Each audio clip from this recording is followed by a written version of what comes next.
지원하신 고등학교에 되셔서 너무 축하드립니다.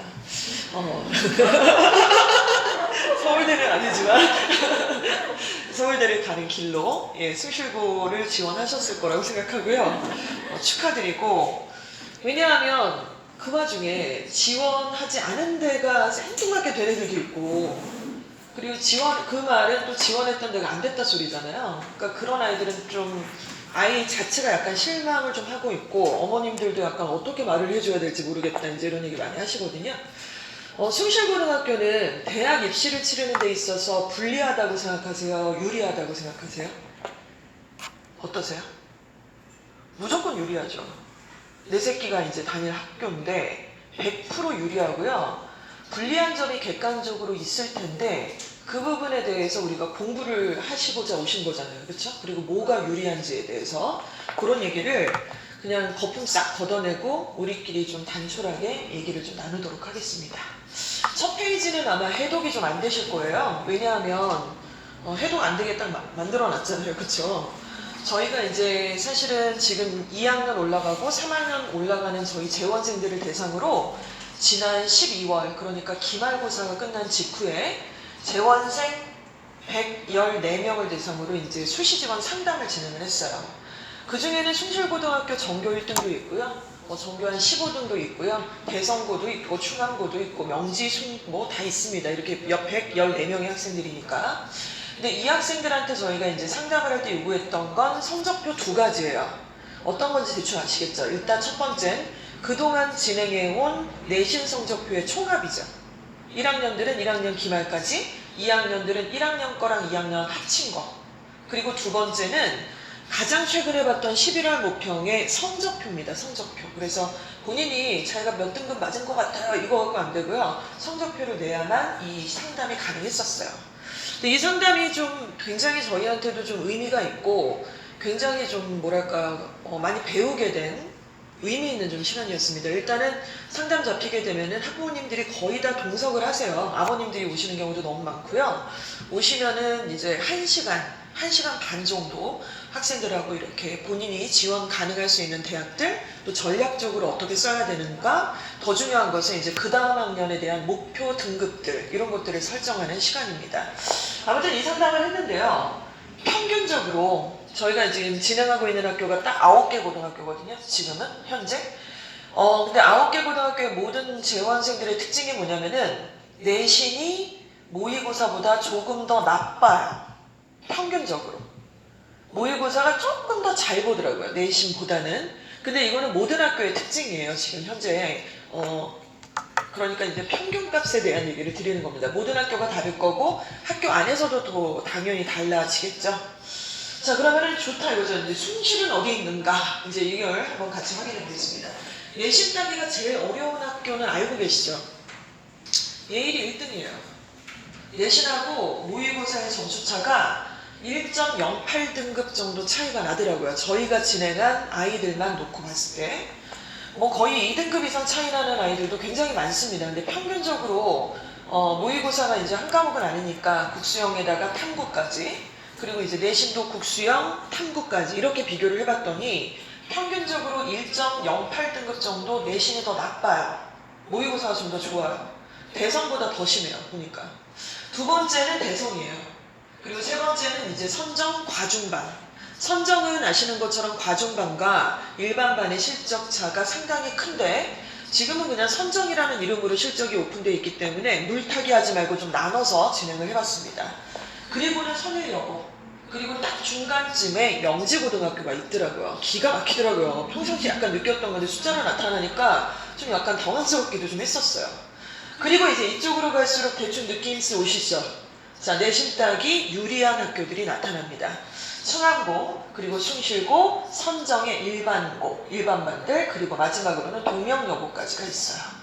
그러니까 왜 이런 일이 있었는지가 그동안에 아이들을 현장에서 가르치면서 느꼈던 그 느낌하고 굉장히 매칭이 되니까 와, 이게 그냥 느꼈던 건 아니네. 표준 편차가 어느 정도 지금 우리가 잡을 수 있는 상황이구나를 확인할 수 있는 데이터였습니다.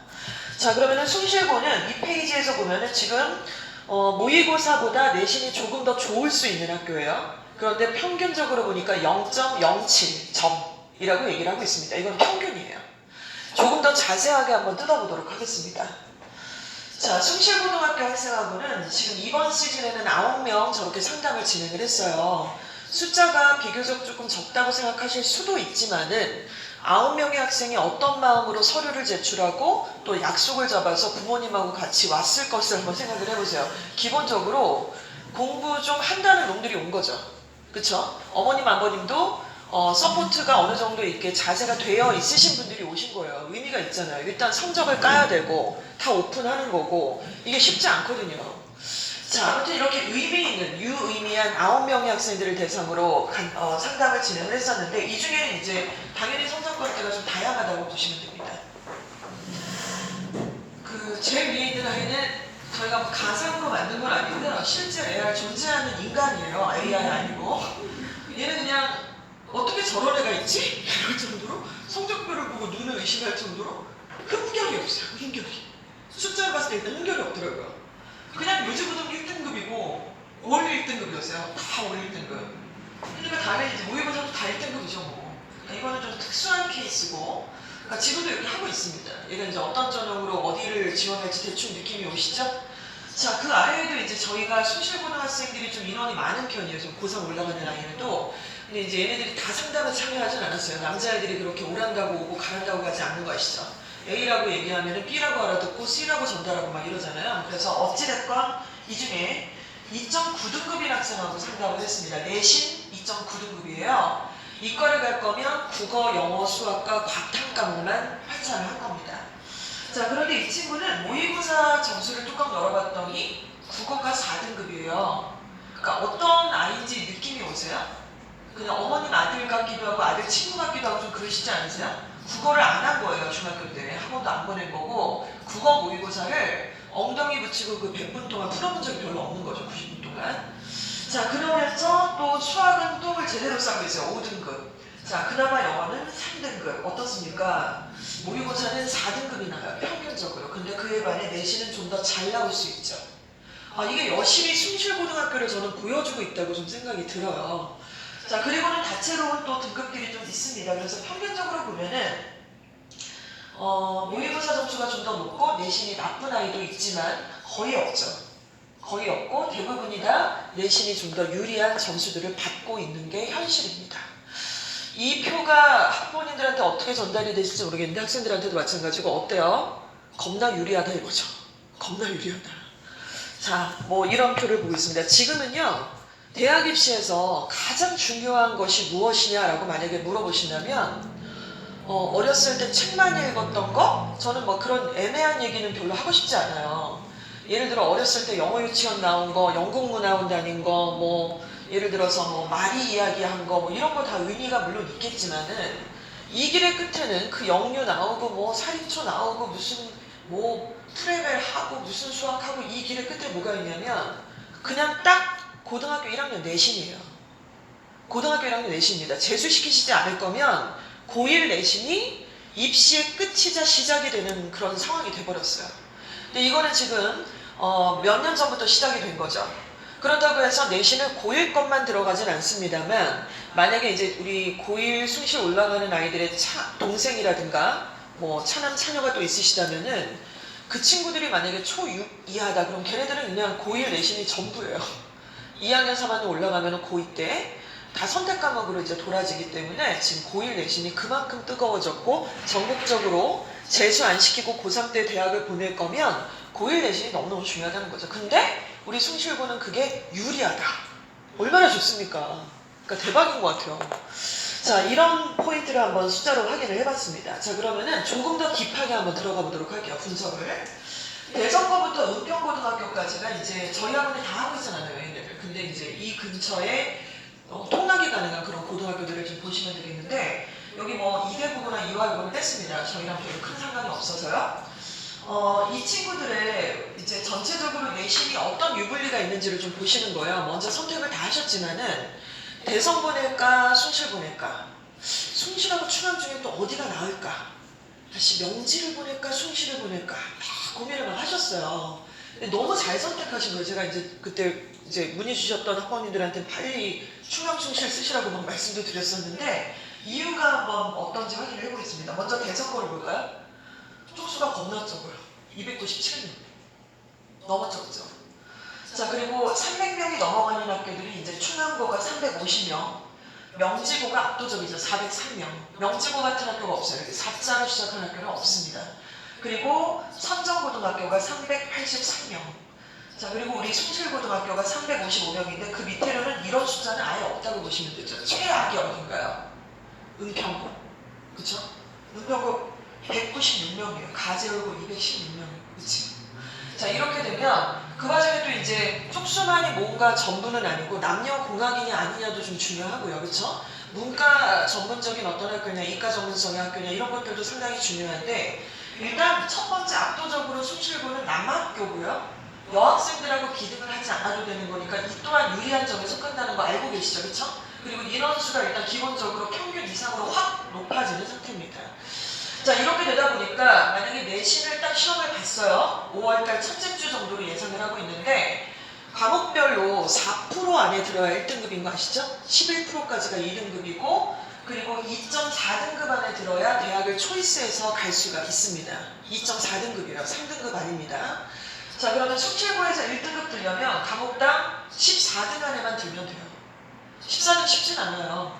그런데 그 다음 볼까요? 39등. 2등급까지 들려면 39등이면 된대요. 괜찮을 것 같은데요? 당장은 아니어도 차분하게 하고 잡아먹을 수도 있을 것 같은데요. 그쵸? 자, 그리고 의미 있는 숫자 3등급이 아니라 2.4등급으로 탁 끌어봤더니만 의미 있는 78등까지가 나왔습니다. 어떻습니까? 요건 할 수 있을 것 같은데. 케바케이라서 이건 좀 해볼 수 있을 것 같아요. 그쵸? 과목마다. 아주 그냥 저는 굉장히 아름다운 숫자가 아닌가 이런 생각을 해봐요. 여기서 우리 아들을 위협하는 얍삽한 여자애들이 없어요. 그쵸? 그리고 뭐 생각을 해보세요. 중학교 때 좀 방금 좀 낀다는 애들 다 어디 갔어요? 고등학교. 전국구 뭐 자사고 가고 하나고 가고 이대구고 가고 뭐 한가랑 가고 막 이랬잖아요. 걔네가 우리 아들을 위협하지 않아요. 아까 앞장에서 보여드렸던 그 AI 같은 얘는 이걸 알고 여기 간 거예요. 애초에. 아예 하나고고 뭐고 쓰지도 않았어요. 얘는. 그러니까 이런 것들이 어떤 전략이 되는 거죠. 압도적이죠. 자, 그런데 이렇게 유리한 점만 있냐면 또 아닌 부분이 있어서 일단 조금 더 딥하게 보겠습니다. 자, 그래서 전체 인원수가 이렇구나. 1등급 안에, 2등급 안에, 3등급 안에 든다는 얘기는 애들이 잘 감이 안 오니까 우리 중학교 이제 벗어난 지 얼마 안 돼서 엄마 나 3등급 안에, 2.4등급 안에 들려면 몇 등 정도 해야 되는 거야? 물어보시면 대답을 해주시면 돼요. 근데 이 인원수가 지금 조금 바뀌었을 수 있어요. 작년 데이터니까. 그래서 올해 기준으로 4%까지 한번 계산을 해보시면은 명령 인지가 추산 가능하실 겁니다. 자, 그러면 이렇게 인원수는 이해가 가는데 영어 과목 하나만 애들이 공부를 어느 정도로 하는지를 한번 확인해 보도록 할게요. 그리고 시험 난이도도 한번 확인을 해봐야 될 것 같은데 자, 이 표는요 지금 영어 과목에 대한 얘기를 하고 있어요. 대선고도 우리 숭실고도 명지고 충암고도 영어는 모두가 다 4단위입니다. 외고는 아니니까요. 일주일에 영어를 4번 수업 듣고 있다는 얘기겠죠. 시간표 자체에서. 자, 그런데 평균 점수가 다 다르고요. 당연히 이 학교에서 저희가 이제 맡고 있는 아이들의 영어 점수가 다 달랐어요. 자, 봤더니 대선고에서 90점 맞는 아이, 그리고 숭실고에서 97점 맞는 아이가 있습니다. 비교해 보면은 충암고에서 94점을 받은 아이가 있어요. 그런데 이거는 점수는 의미가 없잖아요. 이제 평균이 의미가 있고 등급이 중요한 거니까 평균 점수를 봤더니 대선고는요 평균이 81점이었어요. 영어가 되게 높죠. 근데 우리 숭실은 70.6이에요. 느낌 오시죠? 대선고 영어가 어려울 것 같으세요? 숭실고 영어가 어려울 것 같으세요? 시험지가. 대선고가 훨씬 어려워요. 저는 두 학교 다 제가 내신을 해본 경험이 있는데 범위가 달라요 일단. 그리고 이제 애들이 좀 눈빛도 달라요. 솔직히 말씀드리면 분위기도 좀 다르고 평균이 높습니다. 자, 그리고 충암으로 가니까 더 떨어지죠 지금. 그쵸? 충암은 숭실보다 쉬울까요? 어려울까요? 속된 말로 완전 개쉬워요 진짜. 어떻게 저런 문제를 내지? 이런 정도로다가 배점 자체도 기생충 배점이냐 할 정도로 무슨 이상하게 배점을 해요. 0.3점 막 이렇게 배점을 하는데 아무튼 간에 64.6입니다. 그러니까 선생님들이 그렇게 쉽게 내는 이유가 있어요. 그러니까 애들이 너무 못하니까 어렵게 내면은 이제 이게 4% 11% 끊을 수가 없잖아요. 그러니까 그래서 이제 약간 변별력도 거기에 맞춰서 진행을 한다. 이렇게 보시면 되고 표준 편차도 의미가 있습니다. 표준 편차는 이제 평균 점수를 기준으로 해서 위아래로 퍼져져 있는 그런 어떤 정도라고 쉽게 설명을 드릴 수 있는데, 대성고는 11.8이에요. 많이 퍼져 있진 않네요. 자, 그리고 숭실고는 22.7, 충암고는 21.3 이렇게 됩니다. 근데 충암은 평균 자체가 낮잖아요, 지금. 자, 그리고 인원 자체는 아까 설명을 드렸고, 그래서 각각 받는 점수가 3등급, 2등급, 2등급 이렇게 조금 결이 달라집니다. 자, 이것을 다시 한번 영어과를 재해석을 해보도록 할게요. 우리 학부모님들 그 네이버에 5글자 학교 알림이라는 글자를 딱 치시면 숭실고, 충암고, 대성고등학교의 학업 성취 분포도가 이렇게 딱 오픈이 되어 있습니다. 로그인 안 하셔도 되고요. 그걸 보면 이 학교의 약간 분위기랄까, 그리고 이제 수행평가 및 학사 일정을 어떻게 꾸려야 되는지에 대한 자세한 설명들이 좀 나와져 있어요. 보고용이죠. 그러니까 교육부에서 지정한 것이고 필수로 그걸 안 하면 안 돼요. 1년에 2번씩 업데이트를 해야 되는데, 자, 그 내용을 보고서 한번 확인을 해봤습니다. 먼저 대성이랑 한번 비교를 해볼게요. 대성은 작년 기준 영어 점수 84.4점, 표준 편차 9.2점 이렇게 얘기를 하고 있고, A, B, C, D, E 아이들을 5단계로 한번 나눠 본 거죠. A등급이 당연히 높은 점수가 좋은 애들이고 2등급이 공부를 좀 안 하는 이런 아이들입니다. 내신은 9개 등급으로 나누잖아요. 1, 2, 3, 4, 5, 6, 7, 8, 9등급. 그런데 성취분포도는 그냥 5개 등급으로 나눈 거예요.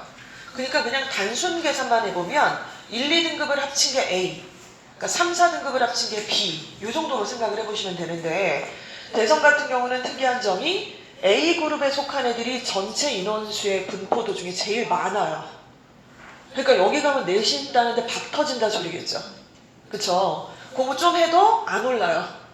엄마 나 지난번보다 진짜 열심히 했어. 내가 보기에도 그런데 너 머리가 나쁘냐? 그러니까 이런 얘기들을 주거니 받거니 할 수가 있는 거고, 그러면 좀 밑으로 내려오니까 B등급도 어때요? 그 다음으로 많아요. 그 다음으로. 그러니까 여기 애들이 미친 듯이 많은 거예요. 안 하려면 대성을 안 보냈겠죠. 그쵸? 학부모님들도 대성을 만약에 안 쓰셨다면 이유가 다 있으시잖아요. 그쵸? 불리할 것 같아. 답이 안 나와. 각이 안 나와 지금. 내신 약간 애매해. 이래서 이제 안 보내신 게 있을 텐데 예상대로 그렇게 나오고 있습니다. 자, 그런데 우리 숭실고등학교는 A, B, C, D 이 중에 제일 많은 비중을 차지하고 있는 그 성취분포도의 등급이 B등급이에요. B등급. A가 어때요? 15.6%. 그러니까 저 꼭대기의 피라미드 저 꼭대기에 있는 애들이 비중이 그렇게 크지 않다는 거예요. 진입장벽이 아주 높지 않다는 거죠. 대성이나 이대보고 보냈으면 이제 난리가 날 텐데 막 수학을 2개를 시키고 막 과외를 또 붙여도 이게 하나 더 맞냐 안 맞냐 이제 이런 싸움이 되는데, 그렇지는 않다. 이런 부분이 있겠고 난이도 자체도 그렇고요. 자, 그리고 갈수록 웃긴 거는 또 이제 2등급이 겁나 많아. 2등급이 A, B, C, D 중에 26.8%예요. 제일 많은 학교 어디냐? 충암이에요. 충암은 38.9%입니다. 학교 분위기 대충 느낌이 오시죠? 학교 분위기가 대성이나 이대국어보다 좋다고 얘기할 수는 없어요. 그것도 원하시고 내신도 잘 따길 원하신다면 그런 학교는 대한민국 안에 없습니다. 그쵸? 학업 분위기가 좀 아쉬운 면이 있을 거예요. 왜냐하면 지금 보시는 이런 숫자들 때문에 그래요. 공부를 아예 안 하겠죠. 축구하고 뭐 알림사항 얘기하면은 막 못 들었다 그러고 이 말하면 저 말하고 막 수업 시간에 막 개판이고 이런 분위기가 없지는 않은데, 대신에 정신 차리고 어머님들께서 좀 매니저가 단도리만 제대로 해주시면은 진입장벽이 높지 않다는 게 우리 숭실고등학교의 엄청난 꿀팁이고, 이것은 정말 큰 장점이라는 거죠. 이걸 우리가 알고 있어야 되는 거예요. 그쵸? 학생들도 조금 명심해 주세요. 그러므로 내신을 하게 될 때 처음에는 약간 어리버리해서 약간 실수할 수도 있어요. 그런데 내가 진짜로 열심히 했는데 숭실에서 2등급 이상 안 나와, 이 얘기는 순수한 거짓말입니다. 그렇지 않아요. 시험 난이도도 그렇게 높지도 않고요. 경쟁하는 구성원들의 어떤 성향들도 그렇게 빡세지 않기 때문에 어떤 메커니즘을 정확하게 이해하고 시험 잘 볼 수 있는 방법을 공부한다면 노답이 아니라는 거죠. 그것도 우리가 한 큐의 시험에 끝나는 게 아니지 않습니까? 3학년 1학기까지의 장거리 싸움이니까요. 자, 이 부분을 실감을 하셨으면 좋겠습니다.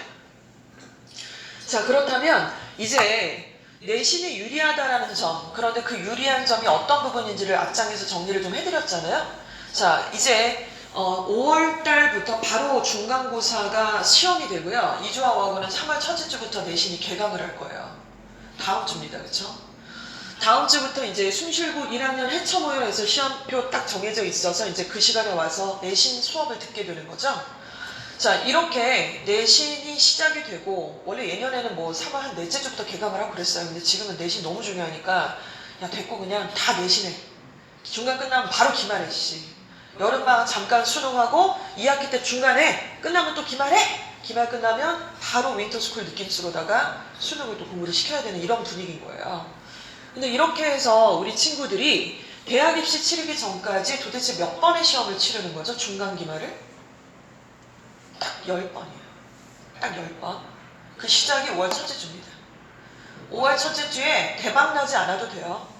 10번을 통해서 이렇게 올라가는 작업이고요. 2.4를 첫 중간고사 때 찍으면 너무 좋죠.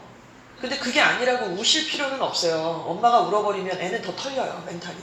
그러니까 어떡합니까? 막 이런 얘기 하시면 안 돼요. 애보다는 조금 더 반발자국만 좀 더 담대한 이런 마음 내시면 충분히 이 승산이 있는데 10번의 내신을 치르고 나서 원서를 쓰실 거잖아요. 그쵸? 원서를 그때 6장을 쓰실 거예요. 수시에서. 그러니까 우리 동네 아이들이 그러니까 서부지역 예를 들어서 뭐 마포구나 뭐 지금 은평구나 서대문구에 있는 학교를 보내시는 우리 학부모님들께서 정시를 대비한다라는 거는 저는 굉장히 맞지 않다고 생각을 해요. 정시를 대비하실 거면은 그거는 조금 나중 얘기겠지만은 정시 비중이 늘어난 거 맞아요. 정시 비중이 늘어났습니다. 근데 정시 비중이 늘어난 것과 우리 아이들이 고3 때 대학 가는 것은 별반 큰 상관이 없어요. 그것도 원하시는 대학을 보내실 거면 수시로 쇼부를 치셔야 돼요. 그러면은 우리가 그냥 딱 액면 그대로 한번 생각을 해보세요. 정시를 늘렸대요. 누가 기뻐했죠? 정시가 늘어났을 때? 우리 동네 엄마들이 기뻐해야 맞습니까 이게? 우리 동네는 학원이 없어요. 여기만 보시더라도 은평구 지금 구산사거리는 학원 가잖아요. 국어학원 뭐가 있어요? 하나밖에 없어요. 과학학원 몇 개나 있나요 지금? 그러니까 정시가 늘어나면 사탐도 봐야 되고 가탐도 봐야 되고 막 이런 게 막 있고 초이스할 것들이 많아서 우리의 성향에 맞는 학원을 이렇게 골라야 되는데 일단은 영어학원도 뭐 이주와 있고 몇 개 있지만은 그렇게 많지는 않잖아요 초이스가. 그러니까 이걸 보면은 실제로 서부학군에서 정시로 대학 간다라는 건 굉장히 좀 안 맞고 다른 동네를 찾아야 되나 이런 생각이 하는 게 저는 맞다고 생각해요. 그리고 이제 정시가 늘어났다고 하지만은 재수생들하고 경쟁을 해야 되잖아요. 바로 지난 우리 수능에서는 지리 과목 같은 경우는 하나만 틀려도 3등급이었어요. 그리고 이제 고3들은 되게 순진해가지고 그냥 열심히 해서 공부 잘해가지고 정시로 갈 거야 이러지만은 재수 상수생들은 전략을 다 짜잖아요. 등급을 받을 수 있는 거, 원점수를 높일 수 있는 거, 그리고 경험의 가치도 있고 일단은 어찌어찌해서 저는 정시는 굉장히 회의적이고 정시로 간다는 것은 재수할 생각을 해라 차라리 이런 생각을 드는데 수시 원서는 아무튼 간에 3학년 1학기까지 10번의 내신 끝난 다음에 탁 6장을 씁니다. 그쵸? 6장 쓰실 때 반드시 기억하셔야 될 게 바로 이겁니다. 고교 추천 전형이요. 지난번 간담회 때 오셨을 때도 굉장히 강조를 좀 드렸어요. 고교 추천 전형이라 함은 말 그대로 학교장이 학생을 대학에 추천하는 거예요. 자격 요건이 돼야 추천하지 예쁘다고 추천하고 운영이 엄마 아들이라고 추천하고 그런 거 아니잖아요. 그쵸? 자 그러면은 추천의 기준이 있습니다. 일단 왜 얘를 집중하라고 말씀을 드리냐면 우리가 정말 그 교육 공정수 대입 공정화 강화 방안이라고 해서 재작년 11월 달에 발표가 한번 났었죠. 조국 사태 터지고 하면서 그때 정시를 이제 확대를 하겠다라고 발표가 그때 떨어진 거예요. 재작년에. 근데 그것만 있으면 강남 엄마들이 기뻐하잖아요. 재수생 엄마들이 기뻐하고요. 그쵸? 당연히 이제 지방권이라든가 교육 특구가 아닌 지역의 학부모님들은 좋을 게 하나도 없어요. 그러니까 그거에 대한 대항마가 필요했는데 이것은 바로 뭐냐? 바로 고교 추천 전형을 얘기를 하고 있습니다. 인원이 100번 늘었어요. 우리 아들들이 고3 돼서 1학기 딱 끝나고 원서 쓰게 될 때 그때는 숭실고등학교에 고교 추천 전형으로 추천장이 136장 정도가 떨어질 거예요. 엄청난 숫자입니다. 엄청난 숫자죠. 지금은 뭐 그렇게 많지 않잖아요. 근데 올해 고3부터 이렇게 많아지기 시작을 해요. 사부작 해서 전체 인원에 따라서 조금 다르겠지만 100장에서 136장까지가 떨어지게 될 겁니다. 자 그럼 상식적으로 전교 136등이 저 추천서를 갖지는 못할 거예요. 자격 요건이 안 될 테니까. 그러면은 자격 요건이 되는 학생에 한해서 추천 전형은 2장이나 3장까지도 가능성이 있다는 얘기죠. 그쵸? 자 그러면 한번 어떤 학교들이 어떤 식으로 애들을 뽑고 있는지를 한번 확인해 보도록 하겠습니다. 고대를 같이 한번 보도록 할게요. 고대는 839명을 고교 추천 전형으로 뽑을 예정입니다. 839면 엄청난 숫자예요. 자, 그런데 서류를 본대요, 고대는. 그 말인즉슨 생기부를 봐요. 생기부를 안 보진 않아요. 그런데 학생부 종합전형처럼은 보는 게 아니에요. 그러니까 서류를 본다는 얘기는 전공으로 하고자 하는 과목의 어떤 내신도 본다는 얘기고, 그리고 선택 과목을 뭘로 했는지 이런 것도 좀 본다는 얘기지만은 학종처럼 그렇게 전체적으로 다 본다는 얘기는 좀 아니죠. 비중이 일단 20%니까요. 자, 그리고 내신이 좋아야 되는데 자격 요건은 4%입니다. 4%. 지금 1등급이 4%죠. 그쵸? 아까 전에 우리 숭실고등학교는 1등급 받으려면 전교 몇 등까지요? 16등인가요? 16등이죠? 14등입니다. 죄송합니다. 14등. 그러니까 전교 14등까지 들어가 있으면 고대 추천 전형을 쓸 수 있다는 얘기네요.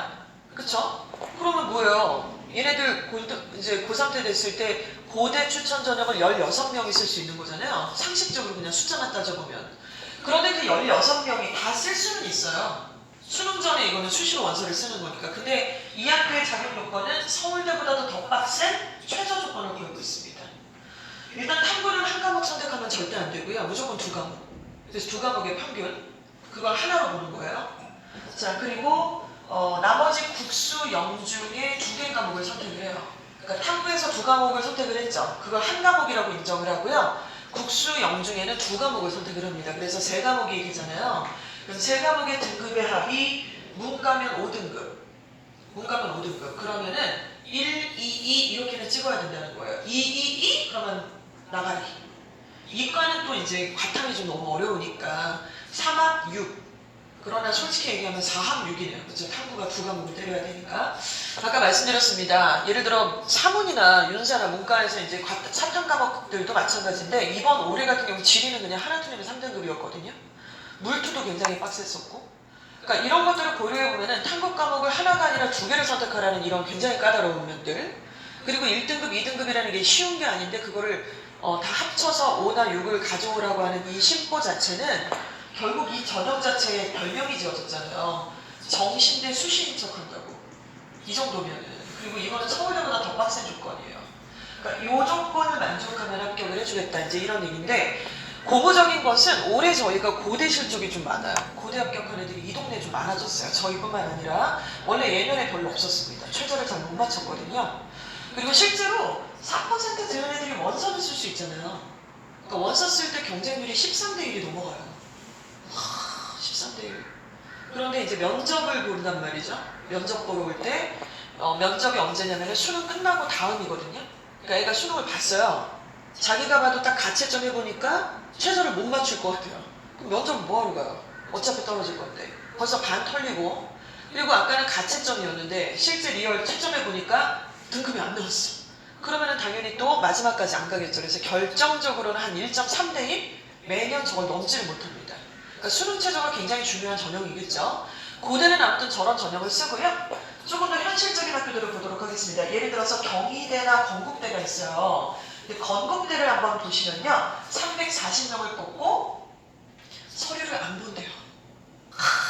내신만 본다는 거예요. 대박이죠. 생기부고 뭐고 안 챙겨도 된다 소리예요. 어떻게 보면.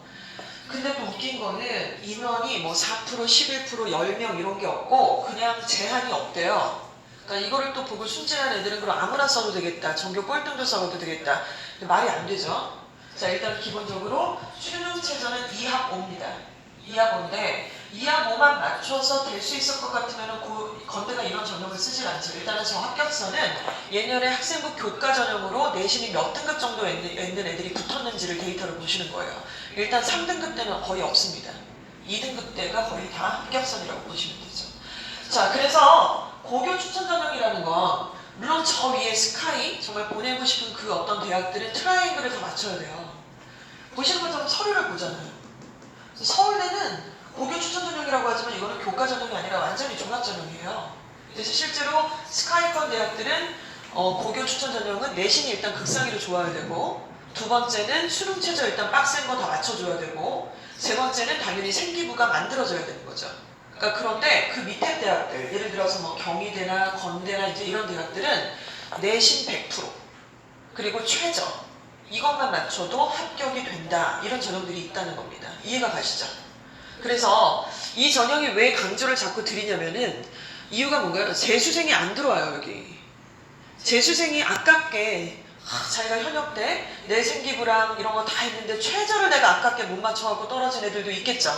그런 애들은 한 번 더 도전할 거예요. 그래서 우리 숭실고등학교 3학년 때 재수생들도 추천 전형으로 몇 개를 줄 거예요. 어쩔 수가 없어요. 학교에서 이제 어떤 원칙을 생길 겁니다. 자격 요건이 되면 어차피 실적을 쌓아야 되니까. 그런 애들이 물론 있겠지만은 대다수는 재수생들은 정시를 생각하잖아요. 그쵸? 그리고 숭실고등학교에서 아까 1등급 받고 2등급 받고 이런 것들이 타 학교에 비해서 굉장히 좀 나름대로 유리한 점이라고 했는데 이건 특목고나 자사고들이 굉장히 불리한 점이기도 하거든요. 바로 이 전형은 결국 그 특목자사고라든가 재수생을 위한 전형이라기보다는 일반고 그리고 교육특고라기보다는 교육의 특고에서 조금 멀어진 쪽 이런 학생들을 위한 전형이라고 이해를 하시는 게 맞죠. 그래서 우리 아까 숭실고에 정말 AI 같은 그 선배 이 엄마 진짜 장난 아니시거든요. 굉장히 정말 적극적이시고 똑똑하시고 아이 자체도 그렇고 이걸 다 계산을 하세요. 이걸 다 계산을 해주고 흥결없는 이제 시즌마다 딱딱 매듭을 지어서 이제 단계를 넘는 모습들을 지금 지켜보고 있는 상태입니다.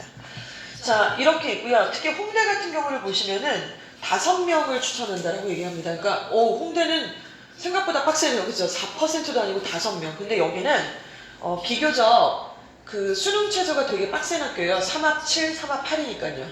그래서 이제 아들들 성향을 대충 아실 텐데 우리 애가 생기부는 좀 애가 완전 쥐약이다. 내가 중학교 때도 어떻게 좀 해보려고 했는데 애가 도당체 그쪽 성향이 아니다 그러면은 아싸리 그냥 내신 끝까지 끌어올리셔서 최저 맞춰가지고 교과 전형이나 이렇게 추천 전형을 생각해 보시는 것도 괜찮아요. 지금 결정 안 하셔도 되는데 일단 내신 나오고 나서 생기부 한번 해보시고 나서 1학년 말에 전형을 조금 결정하시는 것도 필요합니다.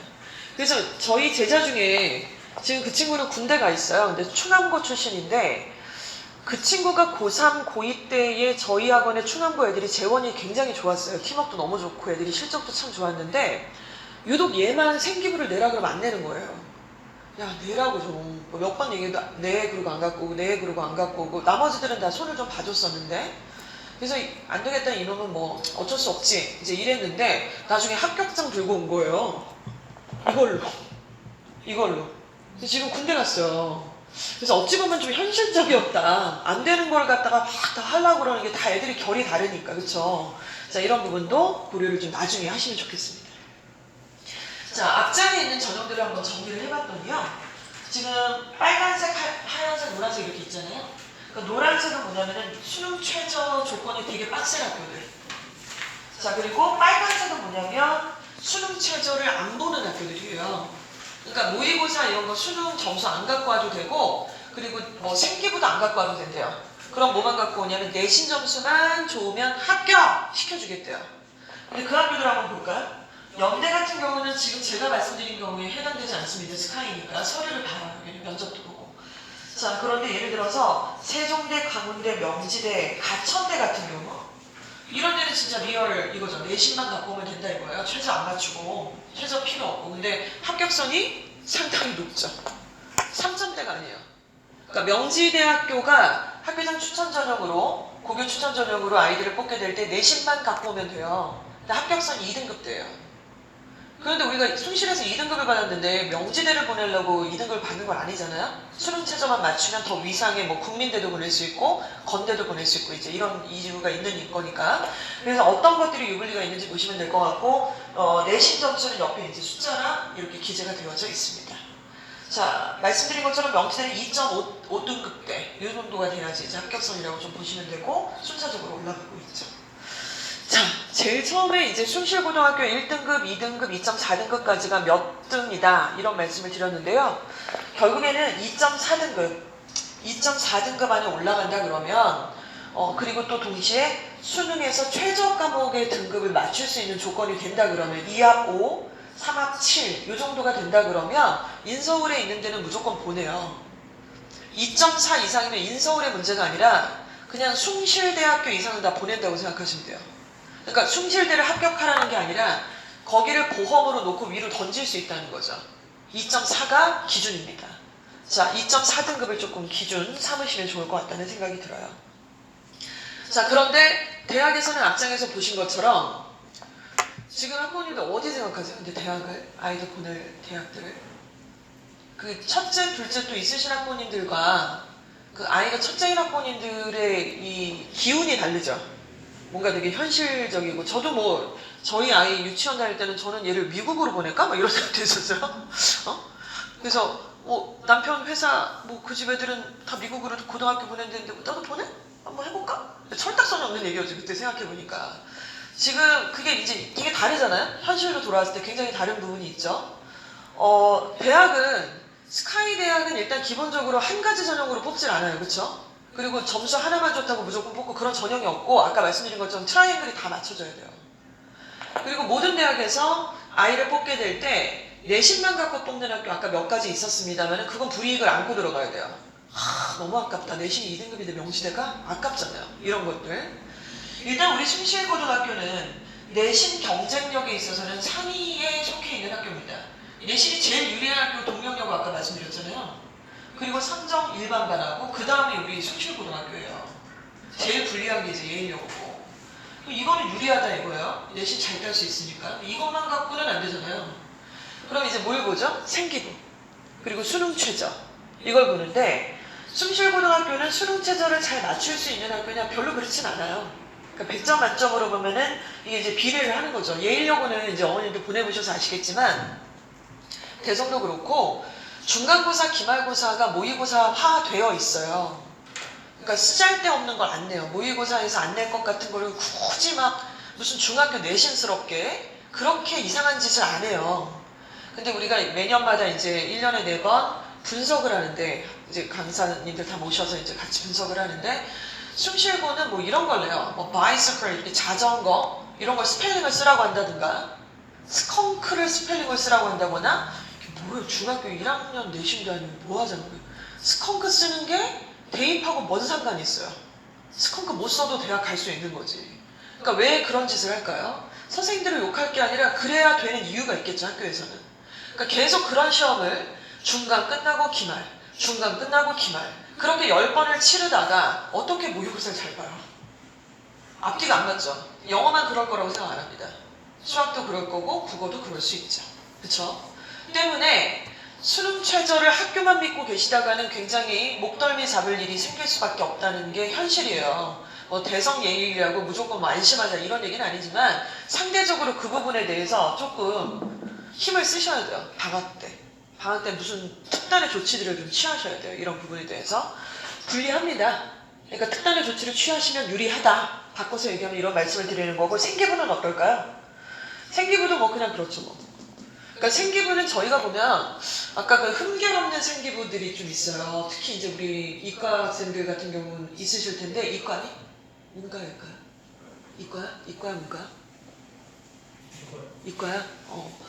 이과에 굉장히 그 장범준 선생님이시라고 물리 이제 관련된 우리 카르노라는 동아리 담당쌤이 계시는데 장난 아니에요 진짜. 와, 이 학교에는 이 선생님이 계시구나. 그리고 뭐 충암에는 또 수리수리 마수리에 또 어떤 또 과학 선생님이 계시구나. 이렇게 약간 특출난 선생님들이 이제 계시단 말이에요. 그러니까 그런 선생님들이 딱 필두가 되셔가지고 척척척척 장난 아니에요 진짜로. 동아리도 그렇고 상체도 그렇고 잘 되고 있는데, 문제는 뭐냐면 아이들이 어느 정도 적극성을 띠고 있어야 돼요. 가만히 앉아있는데 해주는 학교는 대성을 해줘요. 왜냐면 알아서 솔팅을 해가지고 그 동아리 활동을 하게 하고 기본적인 어떤 프로그램이 세팅이 되어 있으니까. 이대부고도 마찬가지고. 근데 숭실은 가만히 있으면 정말 가만히 있는 생기부가 나올 거예요. 2줄짜리, 5줄짜리 뭐 이렇게 250점도 채 안 되고, 또 특히 독서 같은 거. 하나도 지금 독서가 없어졌는데요 선생님. 저도 알고 있는데 독서는 없어진 게 아니라 세특에 녹아 들어가야만 하는 겁니다. 반드시 세특에 녹아 들어가야 되는 거죠. 그러니까 이런 것들에 대해서 우리 아들들 성향을 아시면 좀 놓치기가 쉽다 그러면 실제로 더 불리해질 수 있는 상황이고, 반대로 좀 애가 뭘 알아요. 근데 애가 어떻게 알겠어요? 생기부를. 엄마가 아니까 애가 아는 거지. 그쵸? 엄마가 아빠가 계속 얘기하니까 아 이거 되게 중요한 거구나, 이거 못하면 대학 못 가는 거구나를 아는 거 아니겠습니까? 아무튼지 간에 그래서 결국 캐라캐라는 얘기예요.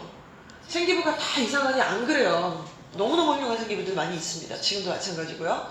자, 그래서 결국 입시 경쟁력에서 200점 만점이라 그러면 145점 나오는 거예요. 대성이 170이라고 한다면. 이 불리함은 알고 계셨죠? 그러니까 그거를 우리가 어떻게 딱 이 구멍을 뚫을 거냐, 이거를 막힌 데를 뚫을 거냐, 이제 이런 차원이라고 보시면 될 것 같습니다. 자, 결론은요, 우리 숭실고등학교는 일단 기본적으로 제일 중요한 게 뭡니까? 무조건 내신입니다. 내신에 거의 목숨 걸어야죠. 내신이 근데 이거는 단기간의 싸움이자 동시에 장기간의 어떤 싸움이거든요. 그쵸? 시험 범위가 있고요. 그리고 이제 2달여 정도 이제 기간을 갖는 거고, 그래서 이제 숭실고등학교 원데이 특강을 저희가 이제 열어요. 그래서 미리 입학 전에 조금 한 주라도 먼저, 3일이라도 먼저 우리 학교 내신이 어떻게 나오는지에 대해서 좀 공부 좀 하고, 좀 인지를 좀 하고, 이런 게 필요하니까. 그래서 내신 일단 너무 중요하고요. 국수형 다 마찬가지입니다. 그쵸? 그래서 우리 학교 내신을 잘하는 학원을 좀 세팅을 하시는 게 저는 중요하다고 보고, 그 학원을 세팅해서 이제 해보니까 나 혼자 할 수 있어. 그럼 혼자 해도 되죠. 근데 처음부터 애들이 좀 감을 못 얻잖아요. 범위에 대한 인지도 좀 안 되고 공부 분할도 좀 안 되고 하니까 발품을 좀 파셔서 그렇게 전문화된 학원들에 대해 상담이 좀 필요하실 거라고 저는 생각을 합니다. 내신 잘 보려면 어떻게 해야 돼요? 내신 잘 보려면 제 생각인데요. 공감 아마 하실 것 같은데, 내신을 잘 보는 것뿐만 아니라 모든 시험을 잘 보기 위해서는 시험 기출문제를 공부해야겠죠. 그쵸? 우리가 운전면허 시험을 보더라도 기출문제를 놓고 공부를 하는데, 대한민국에 있는 모든 시험을 잘 보기 위해서는 무조건 첫 번째가 기출문제입니다. 근데 기출문제를 이제 숭실고등학교 홈페이지에서 아마 출력이 가능하실 거예요. 원하시면 얻을 수 있는 방법은 100가지가 넘을 거라고 저는 생각을 하는데, 국수형, 공통사회, 공통과학을 다 출력을 해주세요.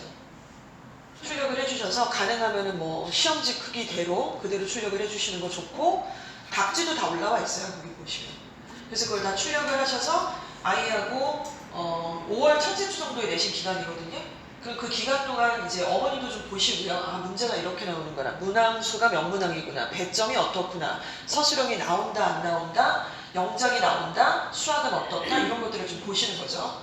그리고 이제 학원이 그렇게 많지 않잖아요. 숭실고 전문하는 학원이 뭐 어디가 있겠어요. 솔직히 영어는 지금 여기가 있겠지만 뭐 수학이 어디 있고 국어가 어디 있겠어요? 그러면 저 같으면은 그 시험지를 출력해서 일단 제가 뭐 커피숍 가고 커피 하나 시켜놓고 스트레스 받으니까 우리도 뭐 이렇게 먹으면서 1시간 정도 볼 것 같아요. 막 현관펜 치면서 머리가 이제 막 아프지만 공부를 막 할 것 같아요. 그래서 제 아이를 맡고 있는 수학 선생님이나 국어 선생님을 찾아가서 따지는 게 아니라 이러이러한데 이 내신 경향이 이렇게 나오는 것 같은데 선생님 생각 어떠시냐? 지금 답변 못 줘도 좋은데 선생님 연구해 보셔서 저랑 좀 얘기 좀 합시다. 그래서 언제쯤 될 것 같으냐. 그래서 이제 그 상황에서 공감대 형성돼서 5월 첫째 주까지 가실 필요가 있다는 거죠. 되게 중요한 일입니다. 그리고 무엇보다 아이가 먼저 아는 게 좀 중요하겠죠. 자, 이게 굉장히 중요하고요. 그리고 나서는 수능 최저 맞춰야 돼요. 숭실고 믿고 계시다가는 사실 최저 못 맞추는 경우들이 너무 많기 때문에 학교 분위기도 있고, 그리고 더 중요한 거는 이제 그 다음에 생기부죠. 어떻게 보면 순차적으로 봤을 때는요. 이게 안 되고 있는데 생기부만 좋다고 무조건 뽑아주는 학교는 없습니다. 자, 이렇게 해서 이제 원서를 쓰시는 날이 나오시게 될 것 같고요. 숭실고를 딱 가서 우리 아들이 1.1에서 1.5등급 안에 들어간다. 1.5예요. 1.9 아니에요. 여기 1.7도 안 됩니다. 숭실고에서 1.5 안에 들어간다 그러면 서영고, 성서한까지 들어갈 수 있어요. 자, 그런데 이 안에서도 생기부가 좀 다를 거고요. 그쵸?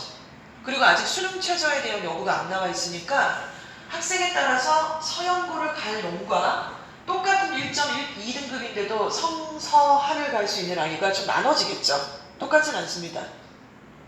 자, 이 친구들은 이제 기본적으로 나중에 입시 치를 때 또 자세하게 얘기하겠지만 면접도 또 중요해요. 면접의 비중이 굉장히 커졌기 때문에 면접 중요하고, 거의 다 요 정도 대학들은 교과 전형만으로 애들을 안 뽑습니다. 종합으로 뽑는다고 보시면 돼요. 아까 학교장 추천 전형 같은 경우도 종합적 성격이 상당 부분 들어가 있고, 심지어 서울대는 정시에도 생기부를 보겠다고 발표를 했잖아요. 그쵸? 그러니까 생기부가 좀 중요한 요인인데 숭실고 그렇게 엉망 아니에요.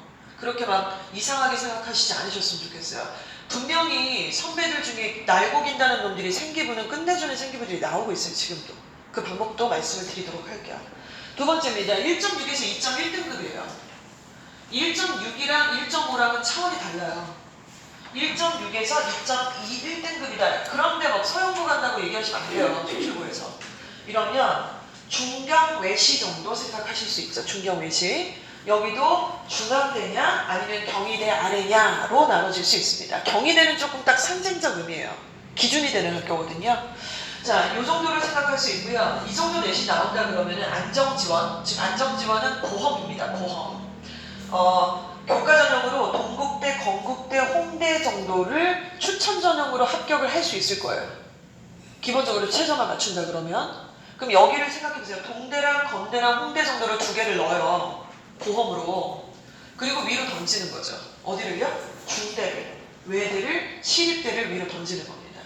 이 정도를. 그래서 여기를 필두로 해서 위로 어디를 던질 것인가는 이제 그때 좀 유불리를 따져봐야겠죠. 점수 환산 방법이 다 다르니까. 그리고 다음 등급으로 넘어가면 2.2에서 2.5등급이다. 그럼 이제 숭실대 정도까지를 생각을 하는 거예요. 그러니까 여기 밑에도 이제 서울에 있는 대학들이 있지만 딱 우리 숭실고에서 2.5등급 안에 들어간다, 2.4등급 안에 들어간다 그러면은 이제 중경 외시 끝났잖아요. 그래서 동광, 홍수, 그 다음에 국민대, 숭실대까지, 국숭까지를 생각해 보실 수 있고 역시 판단이 필요하죠.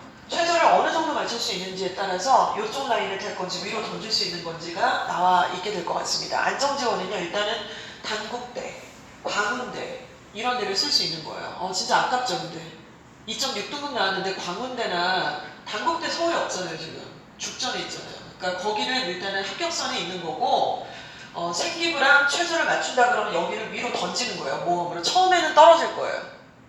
숭실고에서 2.6 나오면 이런 데는 다 떨어지게 돼 있어요. 처음에는. 근데 숭실하는 거는 추함의 그 꽃이라는 게 있지 않습니까?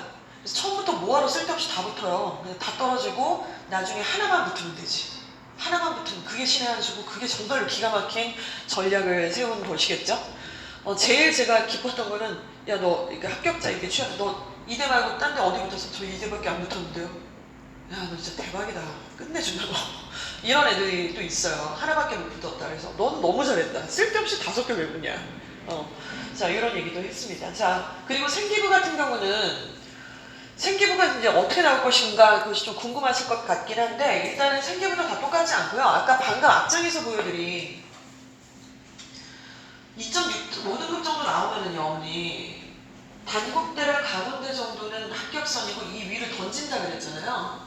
이 위를 던진다는 거 뭘 보고 던져요? 최저를 맞출 수 있느냐, 생기부가 어떠냐를 보고 던지잖아요. 그런데 잘 보세요. 동국대, 홍대, 자 그리고 숭실대, 국민대 정도의 어떤 수준이에요. 이런 대학들의 수준은 저희가 그룹핑을 굳이 얘기하자면 한 B등급 정도 된다는 거죠. 그쵸? B그룹 정도. A그룹의 생기부랑 B그룹의 생기부가 같을 필요가 없어요.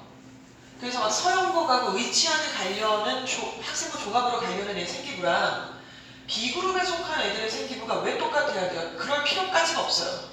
그럴 필요까지가 없어요. 너무 오버하실 필요가 없다는 거예요. 그리고 이제 2.5등급 안에 나와주면 좋지만 아닐 수도 있잖아요. 그럼 이제 그 밑에 그룹입니다. 그래서 뭐 명지대라든가 상명대, 한양대, 에리카, 외대, 용인캠퍼스 이런 데가 해당이 되는데 거기는 C그룹인데 C그룹도 역시 B그룹의 학교의 생기부랑 같을 필요는 없어요. 뭐 엄청난 나만의 스토리가 들어가 있고 그렇게까지 오버할 필요가 없다고요. 그래서 경쟁자들 한번 생각을 해보시면 우리가 B그룹에 오는 애들이 막 특목자 사고 막 난다긴다 하는 애들이 오지 않아요. 생기부를 가지고. 그쵸? 걔네는 여기가 있잖아요. 그러니까 기본적인 부분에서 약간만 만들어주면 갈 수 있는 즉 탐구보고서를 어떻게 할 것이냐에 대한 어떤 색깔들 이런 것들만 있으면 어마무시한 생기부가 아니어도 합격선 안에 있다는 거죠. 그건 진단을 받아봐야 알 거예요. 근데 이제 진단을 받아볼 때 그러나 이제 A등급 즉 서영고, 서성한이, 중경, 외시, 이대까지를 봤을 때에는 나만의 스토리가 반드시 필요합니다. 근데 나만의 스토리를 짠다라는 게 쉽지 않기 때문에 이주어학원에서는 이제 재원생 상대로 해서 현재 솔직히 말씀드리면 전체 다 못하고요. 한 20명 정도 안팎, 20명 조금 넘는 것 같아요. 22명 정도인데 걔네들은 지금 관리를 해주고 있어요. 따로. 그러니까 특별관리 대상인 거죠. 그래서 생기부를 뭐 저희가 대신 써주고 이런 불법 이런 게 아니라 저희가 무료고요. 일단은 이제 진단을 해주고 다음 학기에 어떤 탐구 보고서로 주제를 잡아야 될지에 대해서 수시로 상담을 해요. 어떤 시즌에 상담을 하는 게 아니라 그 슬랙이라는 커뮤니케이션 툴을 통해서 계속해서 우리 담당 선생님하고 아이들이 직접 대화를 통하는 거예요. 오늘도 아까 오전에 숭실고 간담회를 위해서 제가 그 친구하고 소통을 조금 하고 왔습니다. 그러니까 걔네들은 생기부 나왔다 혹은 생기부 기재를 하는 시즌이다 세특을 써야 된다 그러면은 그냥 밤새도록 자기 파일을 보내주는 거예요. 그럼 이걸 쓸 건데 어떻게 보십니까? 이제 이러면서 첨삭을 해주고 있습니다. 자, 일단 또 중요한 것 한 가지는 1학년 올라가시자마자 2학년에 무슨 선택 과목을 해야 되는지를 선택하라고 학교에서 갑자기 정하라고 할 거예요. 근데 그거 되게 여유있게 1학년 말에 정하라고 안 해요. 1학년 1학기 때 보통 정하라고 합니다. 근데 아직 문이과를 정하지 않으셨거나 계열을 정하지 않으셨으면 그때 좀 당황스러우실 수 있어요. 그리고 그것은 입시 레이스에서 별로 맞지 않는 상황이세요. 그 당황하는 그 상황 자체가요. 지금 이미 정하셔야 되고요. 왜냐하면 선택 과목 때문에 그래요. 딱 그 숭실고등학교 바로 윗 선배예요. 고3 올라가는 친구고 얘는 지금 성적권대가 1.6 안쪽으로 들어가 있는 아이입니다. 그래서 얘가 지금 학생부 종합으로 가려고 하고 있고요. 내신도 잘 나오고 태도도 너무 좋고 정말 근사한 아이예요. 정말 멋있는 남자 아이입니다. 근데 얘가 고대 컴공을 가고 싶어 하는데 2학년 때 선택 과목을 생물을 했어요. 여기서 이제 사단이 한 거죠. 왜 했어 생물을? 내신 따기 좋을 것 같아서요. 물리랑 화학 이런 거는 너무 빡셀 것 같고 자신도 없고 생물이 내신 따기 빡셀 좋을 것 같아서 했고 실제로 내신을 잘 받았어요 생물에서. 근데 문제가 뭐냐, 서류에서 이게 시나리오가 안 맞잖아요. 지금 컴공을 가겠다는 애가 생물을 왜 해요? 지금 위치하니 뭐 가겠다는 거고 생명공학 가는 것도 아닌데. 그래서 이게 지금 막혀있는 약간 장애물이 돼버렸어요. 그런 흠결이 있으면 안 되는데. 그래서 2학년 때 선택 과목을 뭘로 할지에 대해서는 내신 여부와 관계없이 일단은 좀 지조 있게 선택을 하셔야 되는 거예요. 그리고 선택 과목이 다 똑같은 선택 과목이 아니라 진로 선택이라든가 전문 선택이라고 이름이 붙여 있으면 그건 다 절대평가예요. 내신이 그렇게 중요하지 않아요. 그거는 A, B, C, D 이로 하기 때문에. 근데 일반 선택이라고 되어 있는 거는 다 상대평가입니다. 그래서 일반 선택은 다 4%, 11% 이렇게 끊어서 하는데, 그래서 내신이 점수가 좋아야 되는 것도 있지만 트라이앵글을 본다고 했는데 명지대나 강원대 보내실 게 아니라고 한다면 점수만 보는 게 아니잖아요. 서류를 일단 본단 말이에요. 위에 있는 대학들은 우리 아이의 전공에 맞는 관련 과목들을 선택을 해야 된다는 거예요. 무슨 말씀인지 아시겠죠? 자, 그래서 결론을 내리세요. 어느 계열로 보내실 건지 입학 전에 딱 정하셔야 돼요. 그리고 말을 다 맞춰야죠. 애는 이 얘기하고 엄마 딴 얘기 하면 안 되시고. 우리가 지금 뭐 의예과 갈 거야 이렇게 정하라는 게 아니잖아요. 국문과 갈 거야 이렇게 정하라는 게 아니에요. 어문인지 상경인지 공학인지 순수 과학인지 교육인지 계열을 정하시라는 거죠. 계열을. 그래서 계열을 이렇게 정하면 그 계열에서 70% 이상의 필요한 과목이 이렇게 고등학교 과목이 나와 있습니다. 이건 저희가 만든 게 아니고요. 이 선택 과목 제도가 시작되는 그 시점에 각 대학에, 여러 개 대학이에요. 제가 기억하기로 중앙대랑 경희대랑 몇 개 대학들의 교수님들이 합작을 해서 안내문을 이제 시중에 다 배포가 되어 있어요. 구글에 선택 과목 딱 치시면은 엄청 몇백 페이지에 해당이 되는 그 안내문이 있습니다. 안내 지침서. 선택 과목 뭘로 해야 되는지, 왜 그래야 되는지, 우리 과에 오려면 무슨 선택 과목을 고등학교 때 했으면 좋은지. 그래서 그게 공통적으로 이제 추천하는 과목들인 거죠.